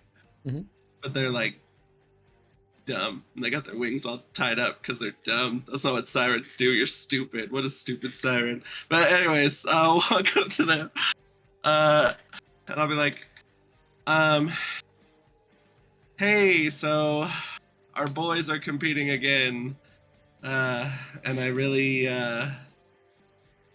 need this win for, team morale. So I also need Brissa to win because Brissa keeps getting knocked off the podium. Anyways, long story short, I know you're very confused, but whatever boon you're about to give to Leyland, I need you to give it to Brissa. And I'll cast suggestion on the priest. Alrighty. Oh God, that's beautiful. Oh, the priests have high wisdom scores. Good luck. I know. Alrighty. She rolls a natural 20. Oh, Aww.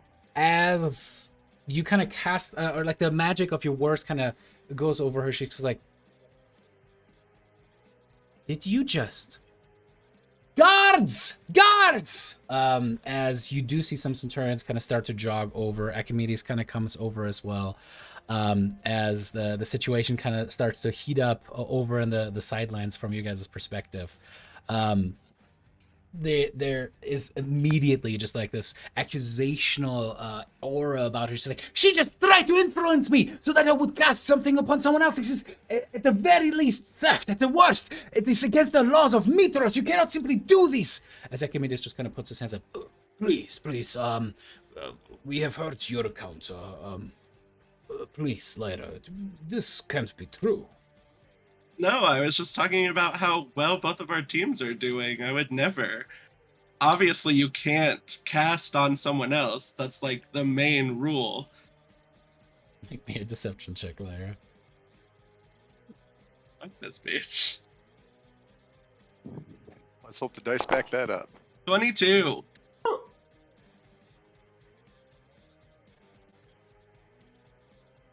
You You see him consider you very carefully. You see him kind of looking between the two of you, and then kind of look up, and you see Valis kind of exchange a look with him. Well, none of us were here to observe it, so a crime unobserved and without actual fallout, I suppose, would be a moral conundrum. And she kind of interrupts. What are you talking about? She tried to cast magic on me. Yes, but you know, when a spell is cast and does not actually have an effect, and nobody was there to observe it outside of the two people who are invested in its outcome. Did it actually get cast? It's an interesting quandary I must observe and ponder with my friends. Have fun. And he kind of just walks away from the situation. The Centurions kind of look at each other confused, like, please don't cast magic on each other. We will be watching you. Yeah, of course. Never. Well played. Anyways, good luck out there. And I'll just just like- walk away. she's like, I am going to pay you back for this. She I walks didn't. off. You don't owe me anything. I didn't give you anything. There's no payment required. And she's already 15 paces away. Alrighty, so Casaria, are you going to be casting Enhance ability again, and are you going to cast that upon two different people? As a reminder, don't do the in chat on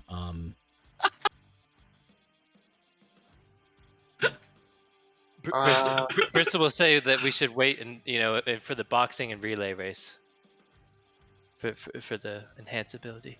I'm fine with waiting. I have 2 more goes. Alrighty, that is going to bring us then to the qualifiers. Minos, Brissa, and Rodus. The three of you guys, again, acrobatics, athletics, or just plain dex check. Rodus, you have advantage on this check, so hold alt. Did Priest Lady leave, or like in a huff, or She did leave in a huff, but actually, as you see her walk away, you notice that apparently she had already cast the spell upon Leyland before he even squared up. That's stupid. Next time I'm just gonna punch her and break concentration. Minos will pay for a guidance. Alrighty, mark off 5. Again, that's going to be every single throw has Just to for the be qualifier. repaid. Mm-hmm. Yeah. Ephraim wants to make sure he can actually qualify.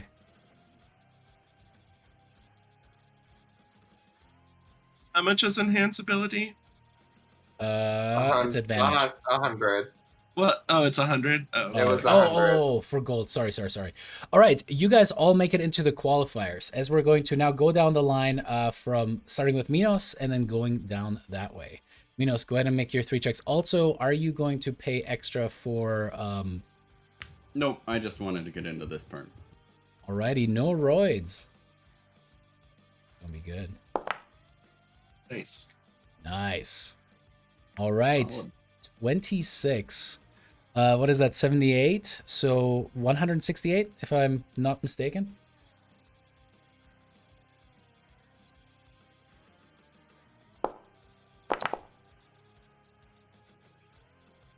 $168. I am... It's nice to sometimes still have a brain that kind of does math, but not really. All right, cool. You, on the other hand, Brissa, do pretty damn well yourself.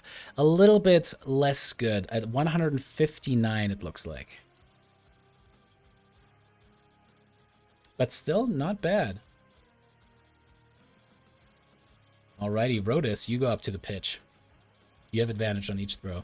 And they're going to be athletics. 1, Ooh, baby. 19. 1 more. Oh, there's another natural 20. Dirty. Alright, Absolutely. making up for the other ones.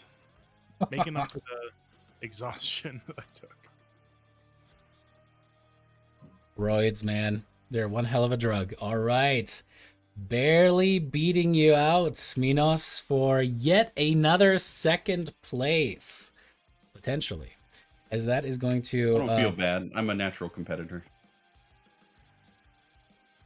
And that is going to bring us to Egon, who is going to go up to the pitch as well.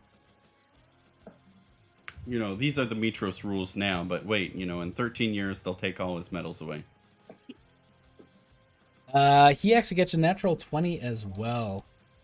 But Oh, bye, Brissa. Sorry.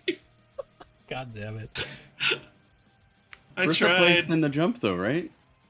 Yeah. Yeah, so Brissa's in for the race at least. Yeah.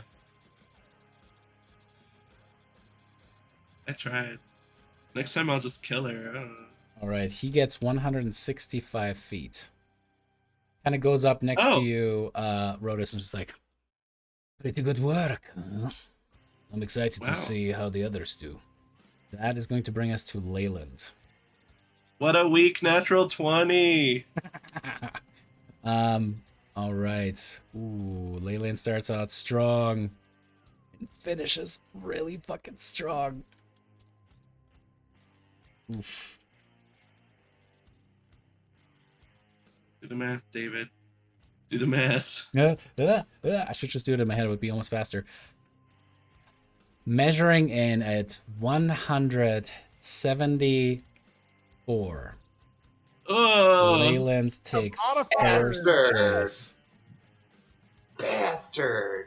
He has a +10 mod, man. Oh my god. Yep. And last but probably least is going to be Hatria. Yep, she comes in dead last. So not even going to throw this one up. So that means Leyland is first, followed by Rodus. And Leyland was able to knock Aegon off of this, bringing Minos to third place.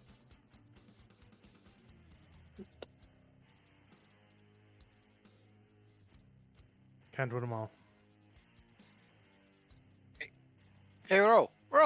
I come running out before the next event. Hey, I can give you a pretty good boon for the wrestling and the boxing. I can make you like twice as big. You think And that's mechanically speaking, it gives you advantage on your strength checks and strength saving throws if you need it, and you do 1d4 more damage. You think that's allowed? Yep. One buff. I'll take it. Alrighty. Be amazing. Thank you, Yanni. Yeah. As you jog back to the observers, kind of getting ready for the moment when they actually need to have that spell on, once more, Archimedes shows up with his wonderful friends. As this time the elf speaks up and goes, Alright, so the question that I ponder is one of mathematics, but let me put it into a context that makes more sense for our purposes here today. Now, suppose that Pitor is in a foot race with a tortoise. Pitor allows the tortoise to have a head start of, let's say, 300 feet. If we suppose that each racer starts running at some constant speed, one very fast and one very slow, let's say, then after some finite time, Pitor will have run 300 feet, bringing him to the tortoise's starting point, yes? Now, during this time, the tortoise has run a much shorter distance, maybe only 30 feet, we'll say.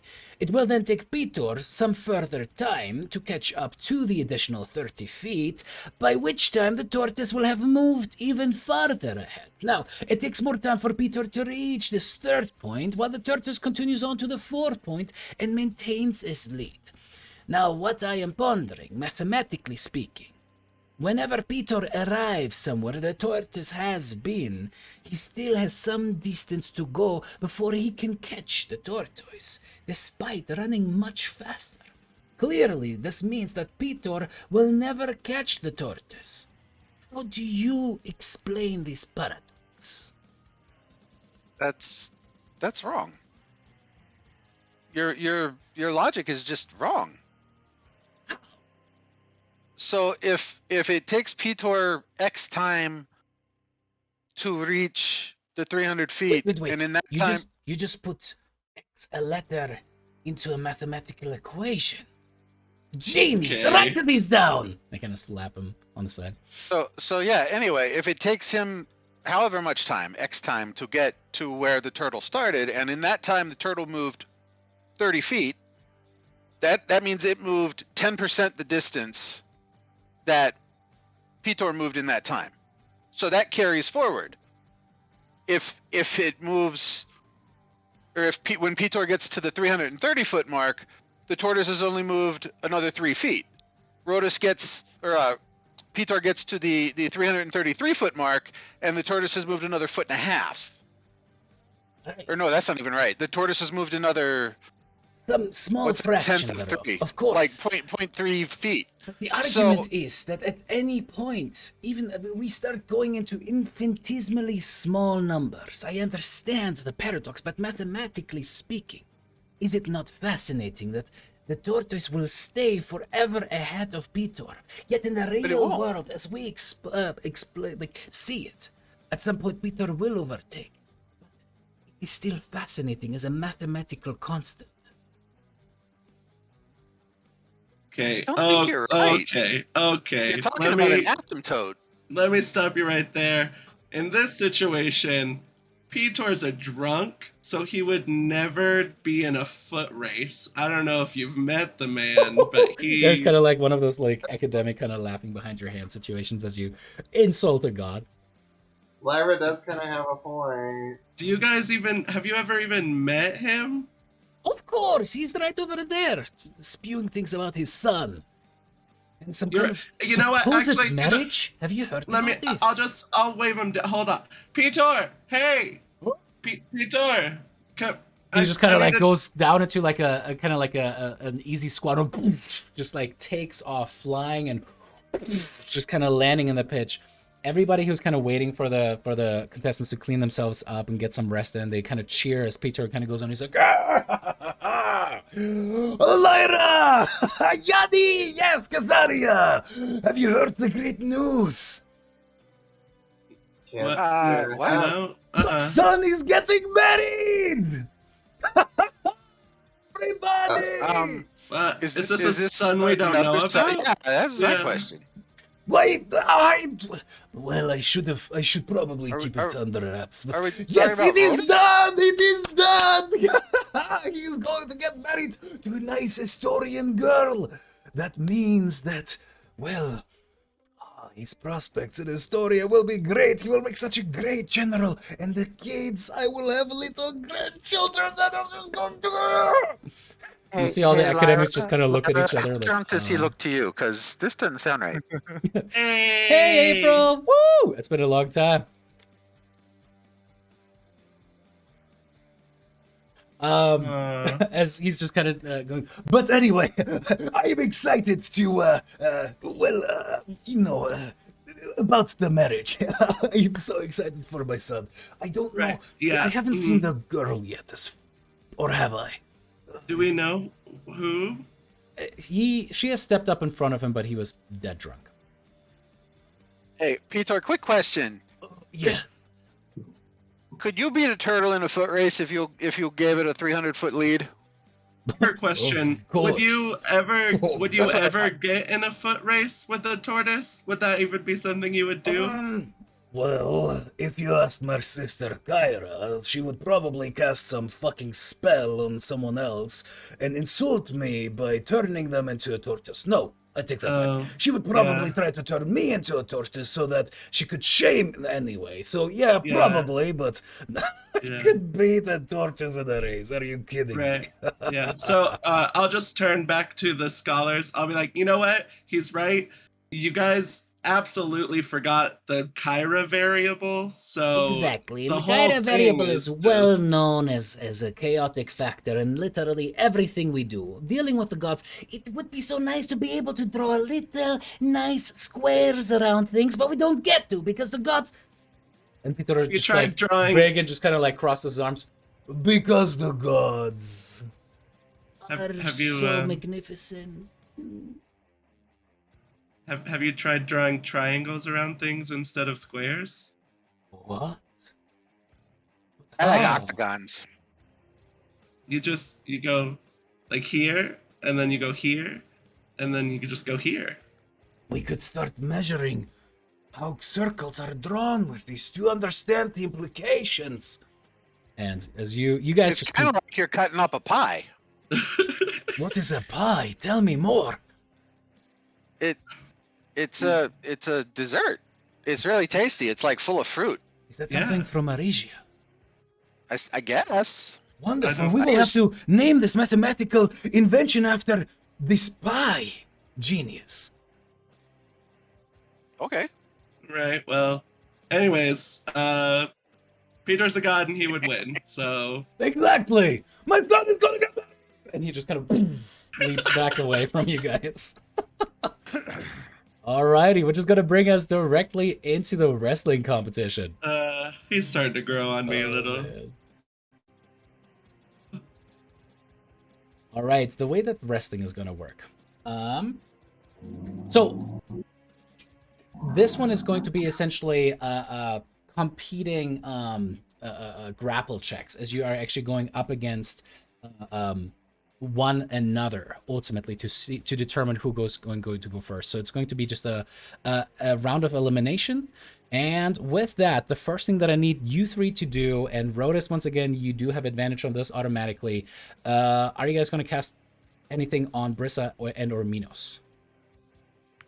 This is all grapple, so it's all athletics, right? Mm-hmm. I think we were saving it for Dude. boxing and relay. Marissa said she would prefer that. Is Minos saying different? I mean, Um, boxing isn't necessarily strength-based. Well, yeah, but enhance ability can pretty much. I'm like any changing other boxing into the pit fighting rules from the Xanathar's guide. So instead of like actually doing a full beating each other back and forth, it's just going to be you guys trying to get that. But what way? For the pit fighting, you mean? Yeah. Let me see. I gotta look up that rule. I mean, either way, I can enhance whatever stat you need with enhance ability. It's actually different ones. I think one of them is an attack roll. One of them is a potentially. Let me look at it. Oh, It's 3 checks: strength, athletics, dexterity, acrobatics, and then a special con check that as a bonus, your largest hit die. However, if you desire, you can replace one of them with an attack roll of yours. There's going to be a moving DC check that you won't know because I'm going to roll it. I won't even know it until it happens. Oh, Okay, we should do so- wrestling then. Yeah. Yeah. That's Wrestling and the, relay. Alrighty, cool. Kasaria, go ahead and cast your spell. Okay. so So for this one, which stat Strength. do they need? It'll be They both. need- Yeah. Okay, so we'll give them both strength. Awesome. are you giving it to both of them Yeah. with the higher level spell? Yeah, I'm going to level 3. Going to So- level 3. There you go. So, Ro, do you want the enlarge for this then, or It won't really give him an advantage beyond what it already is, I think. okay? Because it doesn't impose disadvantage on the other party, does it? Nope. No, I'm not. I don't know the grappling rules off the top of my head That said, well enough to know if the sizes matter. If For you're 2 coolness. sizes larger, you can't grapple. yeah, but you won't be able to get him to 2 sizes. However, if you want to do it for coolness factor and have Rhodus look like a goddamn giant in the ring, you could certainly do that. I'm absolutely going to do that. All right, Hell cool. yeah. And saving your Well, father-in-law some money. It only lasts for 10 minutes, but That's going to be enough for the match. or 1 minute. Sorry, 1 minute. But that's Oh. enough for the match, right? No, that's going to be enough for one match. Because you Right, guys are but gonna I go can back cast and it 5 times if I need to. Perfect. So hopefully that's going to be enough. In any case, let me double check who the people are who are going to be in here. All right, further wrestling. It is going to be up first. By the way, so one thing that I'm kind of going over, but the the way that you qualify for this one, the hero must prove themselves against Crusher, a drunken black bear who drinks large quantities of fermented honey wine before this match. As you guys are going like kind of taking Love this that. to fight against this stuff. Go ahead and make you guys as athletics checks if you guys would. Jesus. Ugh. I do not pass that apparently. You shall not Rest pass. What the fuck, Brissa? Even advantage. Damn. Oof. All right, Brissa, you are automatically kicked out of this competition. You hate Alright. to see it. The people who make it are going to be Egan,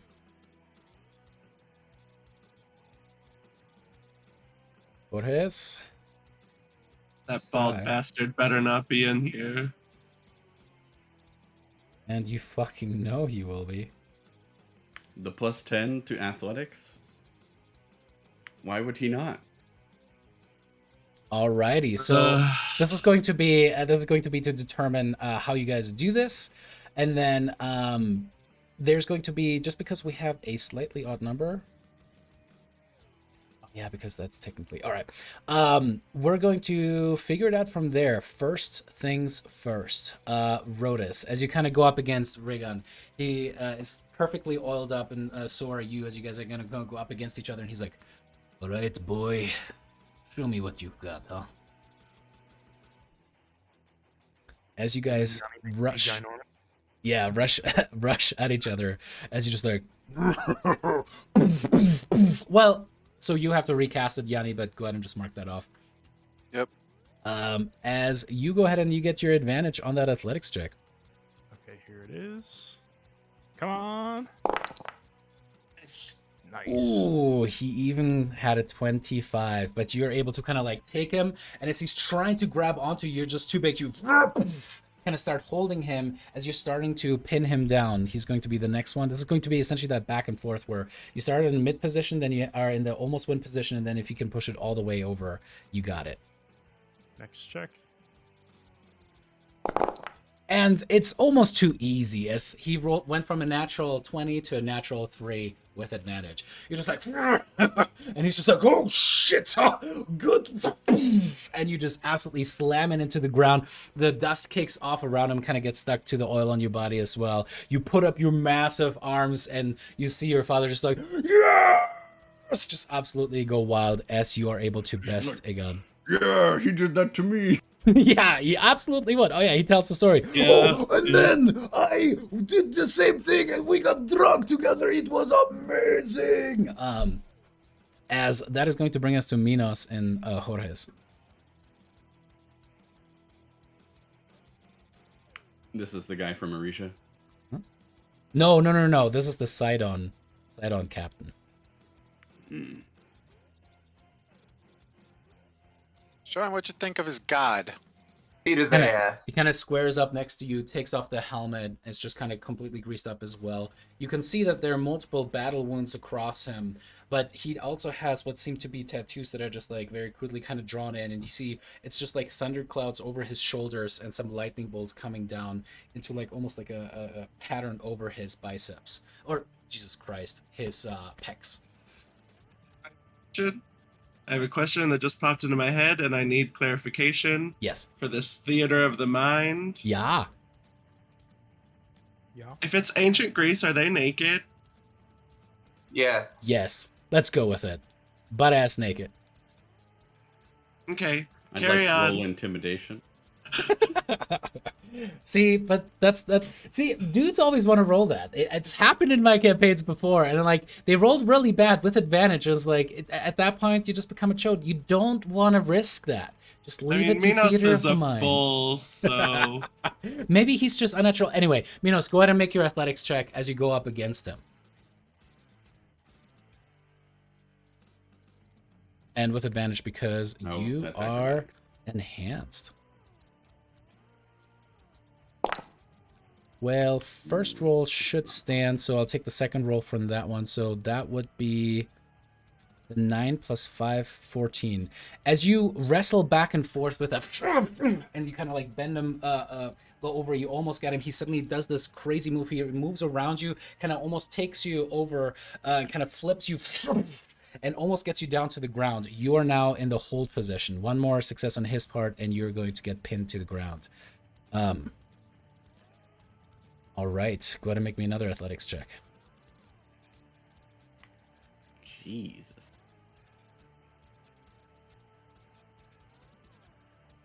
$13 with advantage. Oh shit, I just saw that. As you guys are kind of going back and forth, and you just see him kind of smile down on you. Sidon will get you back, you fucking cow. And he just slams you onto the ground, into the dirt. Steps up, puts up his arms, and you see there's certain sections of the arena itself that is certainly allied and aligned with the, Titans rather than with the gods, and it's very obvious which sections are with whom, as the banners of purple and blue are flown for Sidon and Lutheria respectively, as he walks away the winner on this one. Minos Alrighty. gets up, spits on the ground. The first one's free. Nice. Alrighty. Oh shit! Sai extra beats. I'm just gonna make it a one single roll instead for Sai and Leyland. As Sai is able to move around the much bigger individual, kind of using the leverage. It's almost like some Jujutsu kind of style. So flips him over, kind of lands onto his own back, uses the momentum, and just absolutely throws Leyland in the dirt. As Leyland is the loser for this one. Hell That's yeah. right. He's a loser. Screw him. Rotus, go ahead and roll me a D100 if you would. We're gonna buy Sai a drink. Alrighty, you Oh, rolled. Arisia. You rolled highest, which means that Rija is going to go up against the Sidon Worshipper. So you have an automatic buy. Nice. Bye. Eh. And Sai kind of using the same trick against the Sidon guy. Jorge's kind of like tries to do the weird kind of like flip around maneuver, but you can tell Sai kind of does that almost like in a Black Widow maneuver. He kind of flips around, finds himself suddenly on the shoulders of the man. The little things that Sai has that are of significant size kind of slap Jorge's in the face as he uses that momentum and just face first into the dirt. As Jorge's is out as well. Sai kind of. So he does a Black Widow maneuver, leaving him pinned. I'll give that a 3. As Rotus, you now go up against Sai, who kind of seems to be probably the calmest out of all the competitors. Aside maybe Leland, he kind of just looks at you, kind of gives you a little bit of a respectful bow, and just kind of starts getting himself ready for the competition. Seems to be not interested in necessarily chatting much, but if you want to have that moment to chat with him, you certainly can. I appreciate how seriously he's taking it. Oh yeah, he's just here for the competition. All right, as you go ahead and receive your last and large. Yep. Right, you once again grow to massive size. Sai kind of looks at you, kind of looks for the weak spots across your body. You can tell he's just like very analytical as he kind of like dances back and forth and comes at you. Let's see. As he rushes up against you, he tries some kind of like similar maneuver, but you're too large. Try to get you around, try to pin you around. You are just too fast as you just grab him and kind of do like a suplex maneuver, flipping him over, kind of getting him into the hold position now. He's trying to struggle against it. Next check. Can you say suplex again for me? Well, suplex. I'll say it like that. Suplex. Was that with advantage? It was. Duplex. I have clicked it 3 times now, though, and it's not rolling it again. And I don't want to click it again. I'm worried about it. I'll try one more time. Okay. There you go. There we go. Ah! All right. As you're trying to pin him down, you're trying to get him to the ground. He's struggling and is able to kind of keep out of the reach. You still have him in the hold maneuver, but you guys are kind of like, well, actually, He also does a suplex. I'm German, guys. Okay. I mean, if it's an addendum to the thing he just did, it's more like a suplexition. No, stop. 2. That's a 2. Alrighty. As You guys are generous. yeah, you still have him in a hold, but not pinned yet. Next All right, roll. one more. Ooh, as he's kind of on the ground and you kind of like almost get him completely down, he's able to twist around your arm, jump upon your shoulder, kind of grabs you in a headlock and starts pulling you back. You're like, starting to kind of fall back. You're now in the hold and he is about to pin you down. Oh, God. Oh no! the back. And forth. Jesus. I summon all my strength. Come on, baby. Better. You guys tie. As again, you're like wow. trying to grab at him, but he's too small, too oiled up. You're like, shit. As you feel him kind of like go back and forth on your back. You guys are currently just tied. He's trying to find a way to get you down, but not yet. All right, come on. On this one. Lyra's fanning herself, and her wings are also fanning herself. Shit. There we There's a go. lot. All right. I'm gonna place myself in front of Lyra. You do see Sai's physique is much smaller, much more toned, just like a very just lithe body.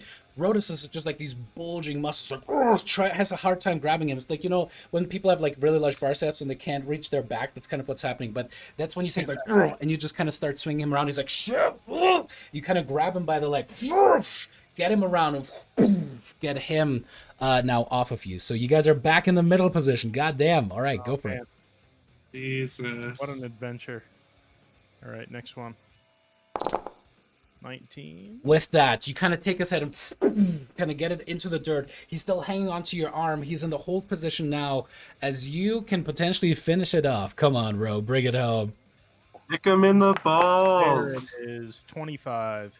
And as he kind of like tries to grab, he kind of scratches at your arm a little bit. You just kind of pick him up and get him onto the ground, as Rhodas wins the wrestling competition. Nice. Very nice. Zero! And Pitor absolutely loses it. He's just like, and he just starts flying around the arena. You can see there's like essentially prestidigitation style magic coming off him. He's like, yes, yes! And he's just like everywhere where people are not cheering. He's like, come on, you fucking losers! He's the fucking best! And he's just like a full English hooligan, just like getting rowdy in there. As finally Valis just kind of like pinches her nose bridge and says, and flies up and kind of like soothes him down. He's like, yeah, but come on, he's the fucking best, he's your nephew. It's like, we don't show favoritism, just stop it. Well done. Rhodas, first place. I'll shake Sai's hand respectfully. And there's the smallest smile on his face as he just goes, I respect you and your capability. Good fight. You as well. I'll go over to Egan and I'll say, only one champion of Astoria today, I think. He goes, we're not done yet, boy. Alrighty, Not Egan, close.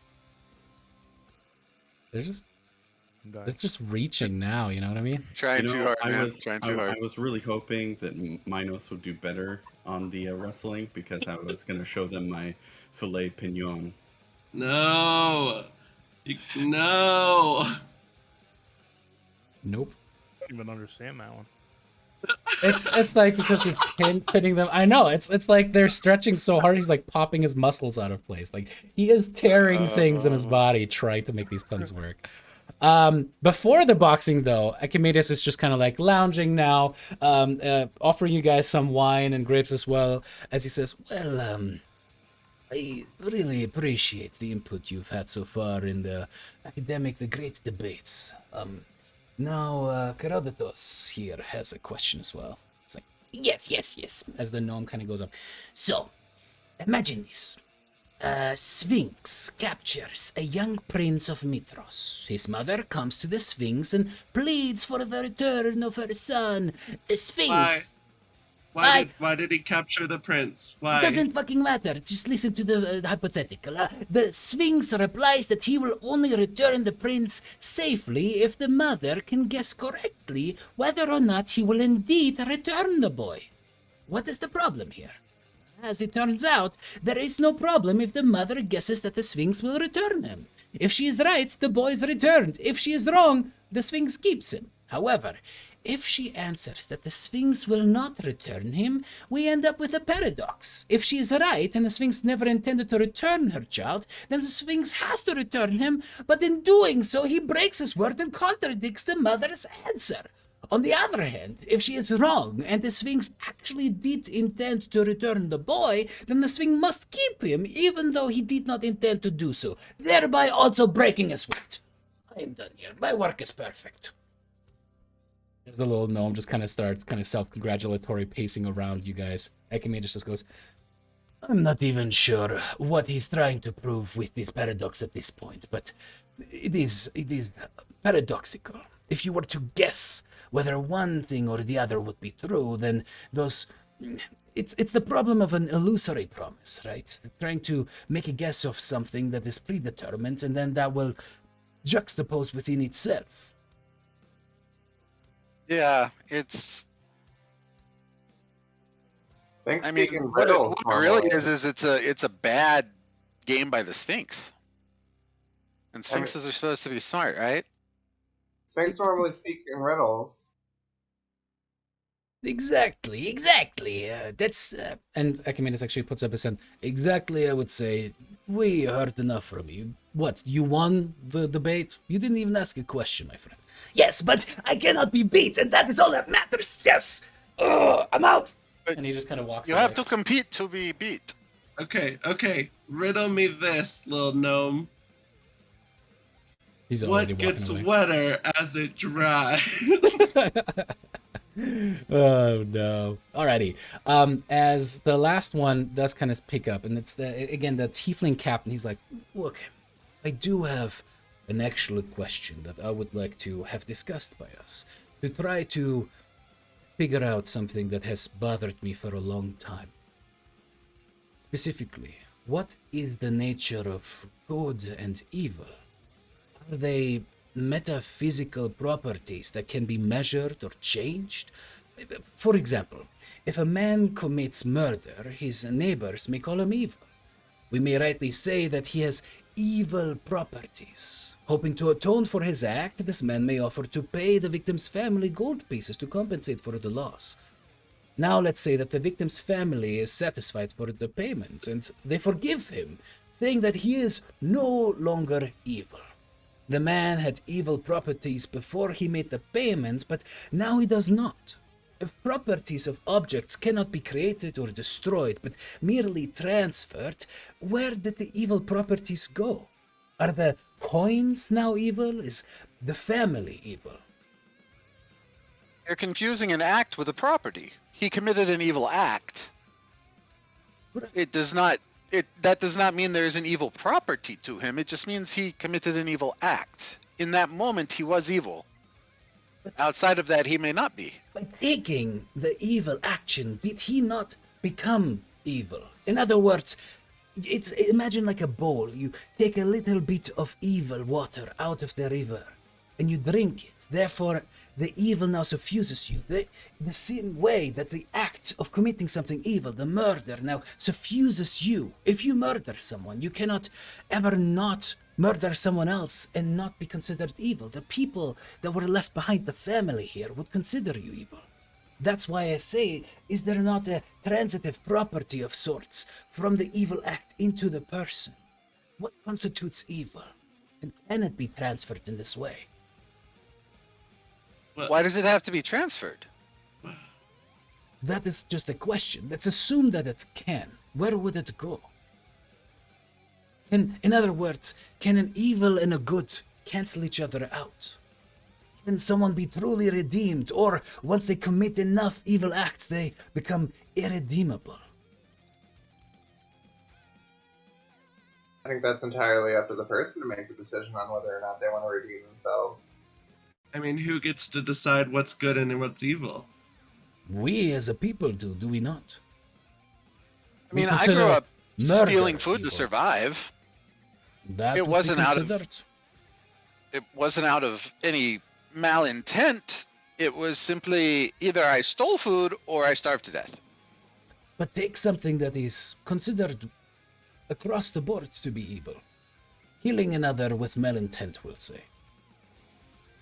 I mean, a couple weeks ago, I punched Vulcan in the face. All of them just kind of stop. What? She's not lying. Yeah. He threw my friend into a pit of lava, so I punched him in the face. Why did you Punch, the god of the forge of creation. I just told you why. But why would you? It seemed like the rational thing to do. No. There's a saying in Aresia. It's called "Honey Badger don't care." Yeah, and also like that would be pretty evil because he's a god, and like it was an act of violence. No, that but would also be stupid. How are you Yeah. still alive? maybe I'm better than you. Oh, that Well, that is uncalled for. that's not really a good Anyway. logical argument. Well, you know, when you get to a certain point when someone who's not actually engaging in the debate, they will reach as low as they can. Anyways, So thank you for taking the time. As you see him, the tiefling kind of turn away and walk away, as Akemi is like, forget about this. We all appreciate the time that you took discussing these things today. The others agreed. We would like to give you a small gift. It is copies signed by us of our books. First, we have Macaon's Paradoxia. We have Calcodon's Mathematica, Dialogues of Keridotides, and Atreus' Metaphysica. Out of Thingamajig, these 4 books are worth maybe about a gold piece, but more importantly, they can each be read within a day. Studying all of these books grants you proficiency in Arcana. ooh. I already have that, but I'm sure that's useful for somebody.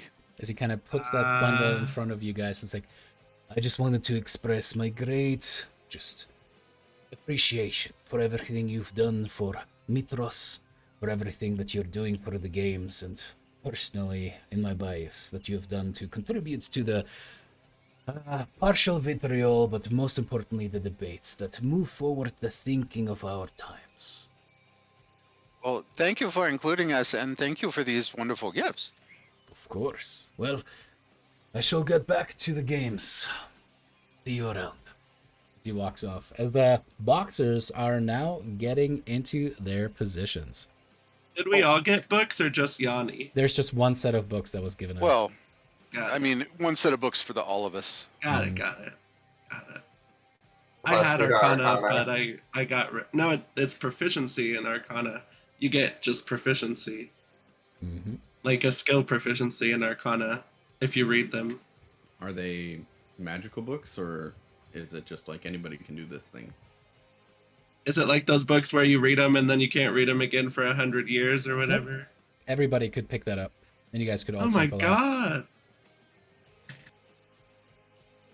It's I it's a suddenly pretty feel fun less game. special. I mean, your int modifier is still the greatest in the group, so Yeah, yeah. I had Arcana and then I got rid of it to switch stuff up. Because, Amazing. Yeah. and now you don't have to worry about it. Alrighty, Yeah. and I mean, some of you guys might not want to spend, an entire day reading this. This is 24 hours you guys, or well, at least 10 hours that you guys will have to spend reading that book. I didn't I come to got Mitros to Mitros. read.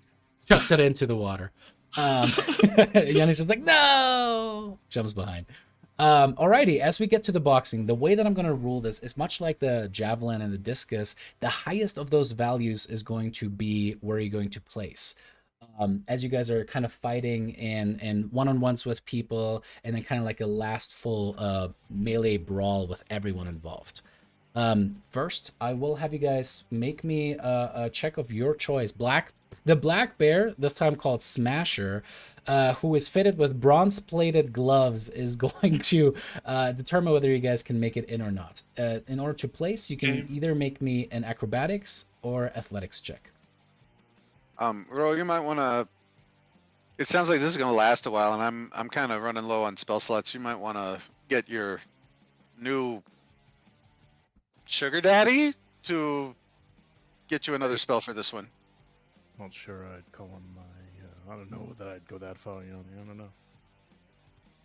I don't understand what's going on. All I know is Pitor said you're suddenly engaged to somebody, and this guy's paying you stuff. So anyway, I made an executive decision, Yeah. that's fine. I'm not questioning your decisions, but I think you could do better than some old man with a lot of money. It's all I'm saying. I'm not Can marrying I him, use? Can I use speak with animals and do an animal? Is animal handling a thing? Yes, it is. All right. Can I use speak with animals and do an animal handling check to ask the bear to make me look good? Sure. Go to cast a spell and make me an animal handling check. I'm so excited to find out what Smasher sounds like. I didn't make it into the box. You cast your speak with animals and it's just like Smash you, be fun. oh man. Why did you roll it 3 times? Oh, I I thought that athletics check was the animal handling check. That was my check to get. No, that was Ro. I failed. I failed. Oh no, Ro. Oh no. Oh no. All right, Brissa, you're the last one up. I'm gonna pay for the guidance. What happened? Oh, I thought you used to. fun. I thought you like made a living fighting animals. He's like, I don't want to talk about it. It's been a long I day. didn't think I was good enough, Yanni. I don't know. He looks like he knows what he's talking about. That's too bad. Been a long day. Rotus is tired. I guess you'll just have to grin and bear it. I don't do much punching things. Yeah. No. No. Does that mean you're about to punch me because I made a bad pun? I'll make an exception. Oh god, Yeah. size back. Oh god. Bear arm. Oh god. Lyra, why are you breathing heavy? Are you okay? Are you having a stroke? I need some water. I'll be right back. Wait, look at me. I need to see if half your face is droopy. No, you look okay. It's- Oh, no. I'll explain it to you when you're older, Yanni. Okay. Isn't this the monk art from the book? Yes, we've all seen it. It is super erotic art for It's no beautiful. reason. No, for every reason. It's I amazing. thought it was super rock.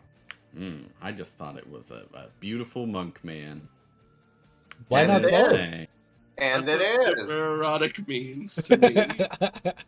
By the way, for you guys watching, we have a mod on that if you hover over it, there's an image that appears of it. So they're all like, let me see it. Let me see the picture. Alrighty. As we kick this one off, again, the 3 checks are going to be boopity boopity boop.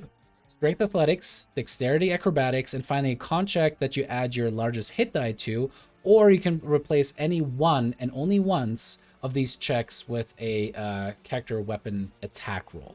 So, Minos, getting you started off. Strength athletics check or weapon attack? Oh, There you nice. go. Oh, For the people at home, We'll do athletics. Alrighty. the monk's leather underwear for no reason. Now, hold up. Okay, Ooh. so no... Oh, alrighty. Bad Dave. times. First roll is going to be a 6. Next up, you have dexterity acrobatics. Go ahead and make your roll. Oh my god! What is happening? What is love? Baby, don't hurt me. All right, that is going to be an... I don't know why that song came in. And finally, go ahead and make me a constitution check and then add a d10 to that. A d... You know, I was already planning on it, so this is gonna be my weapon one. Here goes. Alrighty, go ahead. A natty 1, weapon 1. Oh, come on. That can't happen. Ah, there we go. 27. Much, much better. You guys see Minos overall get absolutely blasted during this. It's just like the last fight where he's just like beaten and bruised. One of his eyes is kind of like already swollen shut. He's like, Some kind of witty pun. and is able to absolutely win that final fight a little bit better already. Or, you know what would make more sense? Rather than taking the best of the 3 is combining them all together. What do you guys think? Yeah, Nope. do Yeah, that. makes sense. Nope. Yeah. Do it. Do it. Nope. I'm doing it. I heard 2 yeses, 1 no. Let's go for it. Do I it. hate this. All right. Why did we 15 decide after my 2 natural ones? Because I thought about it more and I was like, oh, wait. It makes more sense. To does be make fair, I sense. thought that's what it was the whole time. Yeah. Just because it's unequal ones anyway. All right, Brissa. But now your number is even higher. Exactly. Your number is even higher. Biss wants to be like, Yanni, make me big. Okay. All Let me right, find that my- only applies to the athletics check though, yeah, Yeah. and more Yeah, damage on yeah. the hit, but doesn't really matter. All right, so go Yeah. ahead and I'm guessing you're going to do your athletics check with advantage, yeah. Yeah. Oof. All right, 15. Then acrobatics check or attack roll.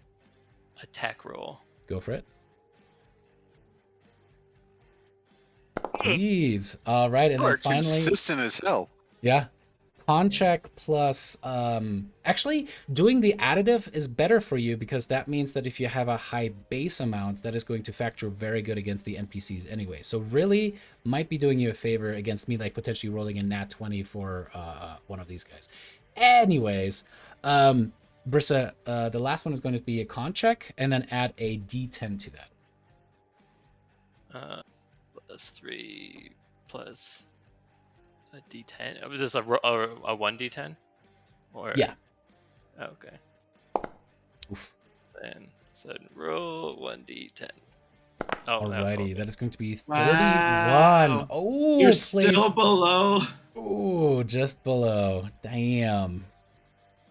Oh my god. Lucky Brissa can't get a break today. All right, Jorge is going to step up to the or like during these fights, is going to, yeah, he's going to make the acrobatics check first, then the athletics check, and then a 2-hit. Ooh, he rolled really well. 58. God damn. Wow. Jeez. Just absolutely dominating during the melee. Spyra is up next. As she is going to go for the athletics check. That's poor. Constitution check plus her die. Oof. And finally the con check. Oh no, that's what she just did. And then an attack roll. Natural 20. All right. That is going to be 16, 41, 50. Damn it. Didn't get that first spot. Alrighty, up next we have Egan, who is going to start out with an athletics check. Pretty good score. Then he's going to do the con check. And finally make a weapon attack. Or he just switched out one of those for a weapon attack. Another fucking natty. Jesus Christ. All right, 48, 60, 65. As Aegon absolutely leaves Jorge's in the dirt after the fight. However, we've got... We don't even care anymore. We're out of the race now. We don't even care. let's just right. see. Huh? Boxing is over.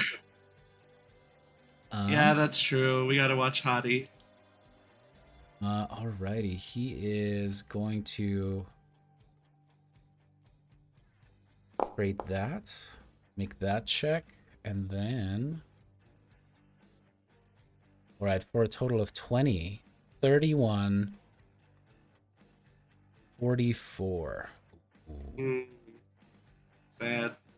So, that means that in order, Aegon is first place, Spira is second place, and Jorges is going to be third place. No. Aegon walks over to you, especially after your comments, Rodus, and it's just like, and he's just beaten, bloody, and bruised, kind of like writes his nose. You hear kind of like a popping noise. He's like, and like a bunch of just like disgusting gunk comes out of his nose. He's like, Chris. 2 champions of Historia today. You see there's kind of like a tooth missing. He's like, and walks away from the situation. One of us looks better. Alrighty. As that is then going to bring it to the relay race, which is going to be held later in that day. as you guys are kind of looking about, the people are cheering, but it is getting to about feasting time, which is going to happen before the actual relay race. You guys They're gonna definitely, make you run on a full stomach? Right? Jesus. if you want to run. But that is where we're going to leave it off for this week, and then do the relay race as the first thing next week. Oh, Ro. Oh, no. Oh, no, Ro. Well, Because Ruh-roh. you're gonna miss next week again, right? I will miss next week, unfortunately. Who do you want to control Ro in your stead? I trust. I don't trust. I don't trust Lyra. I don't. Well, who knows what I would Oh man, yeah, who knows my for own. real? Damon, yeah, I trust Damon to play, or David. Or me? All right. As yeah, you guys are absolutely being hailed. Before you guys jump off, just a reminder really quick. If you guys want to follow, cheer, or sub for this month, we're going to give out a copy of Fizzband's Treasury of Dragons, a digital copy on D&D Beyond. So even just a simple follow can get you into the running for that stuff. So if you guys want to hit that really quick. Meanwhile, I'm going to look for a good channel that we can raid as we're going out today. That was definitely, I was kind of, what was you guys' feel on the Great Games? How did you guys like it? I thought it was interesting, and I appreciate you working in the philosophical debates for those of us who don't have athletic characters. Yeah, that was a nice touch. Yeah. Also, Yeah. thanks for letting me do crazy chaos stuff in the background. Sure thing. I mean, no, yeah, the D&D would not be the same if there's a little bit of good-hearted chaos with it. Oh man. And I got away with it because people trust me for some reason. It's just that high Because you charisma. had a good deception score. I mean, the heroes need to get away with the shenanigans. That's part of the epic story. Anyway, so I've never lied a day in my life. Yeah, and I'm 6'4". Anyway, thank you guys so much at home for watching. You guys were amazing sports for these Olympic Games. And hey, what amazing timing for the Olympic Games, the Great Games to happen at the same time as Real World Olympics. Well, kind of. That was kind of fun. Just slightly staggered, just slightly. All right, y'all, have a fantastic week. We will see you guys next time, and enjoy your week. And thanks for the raid.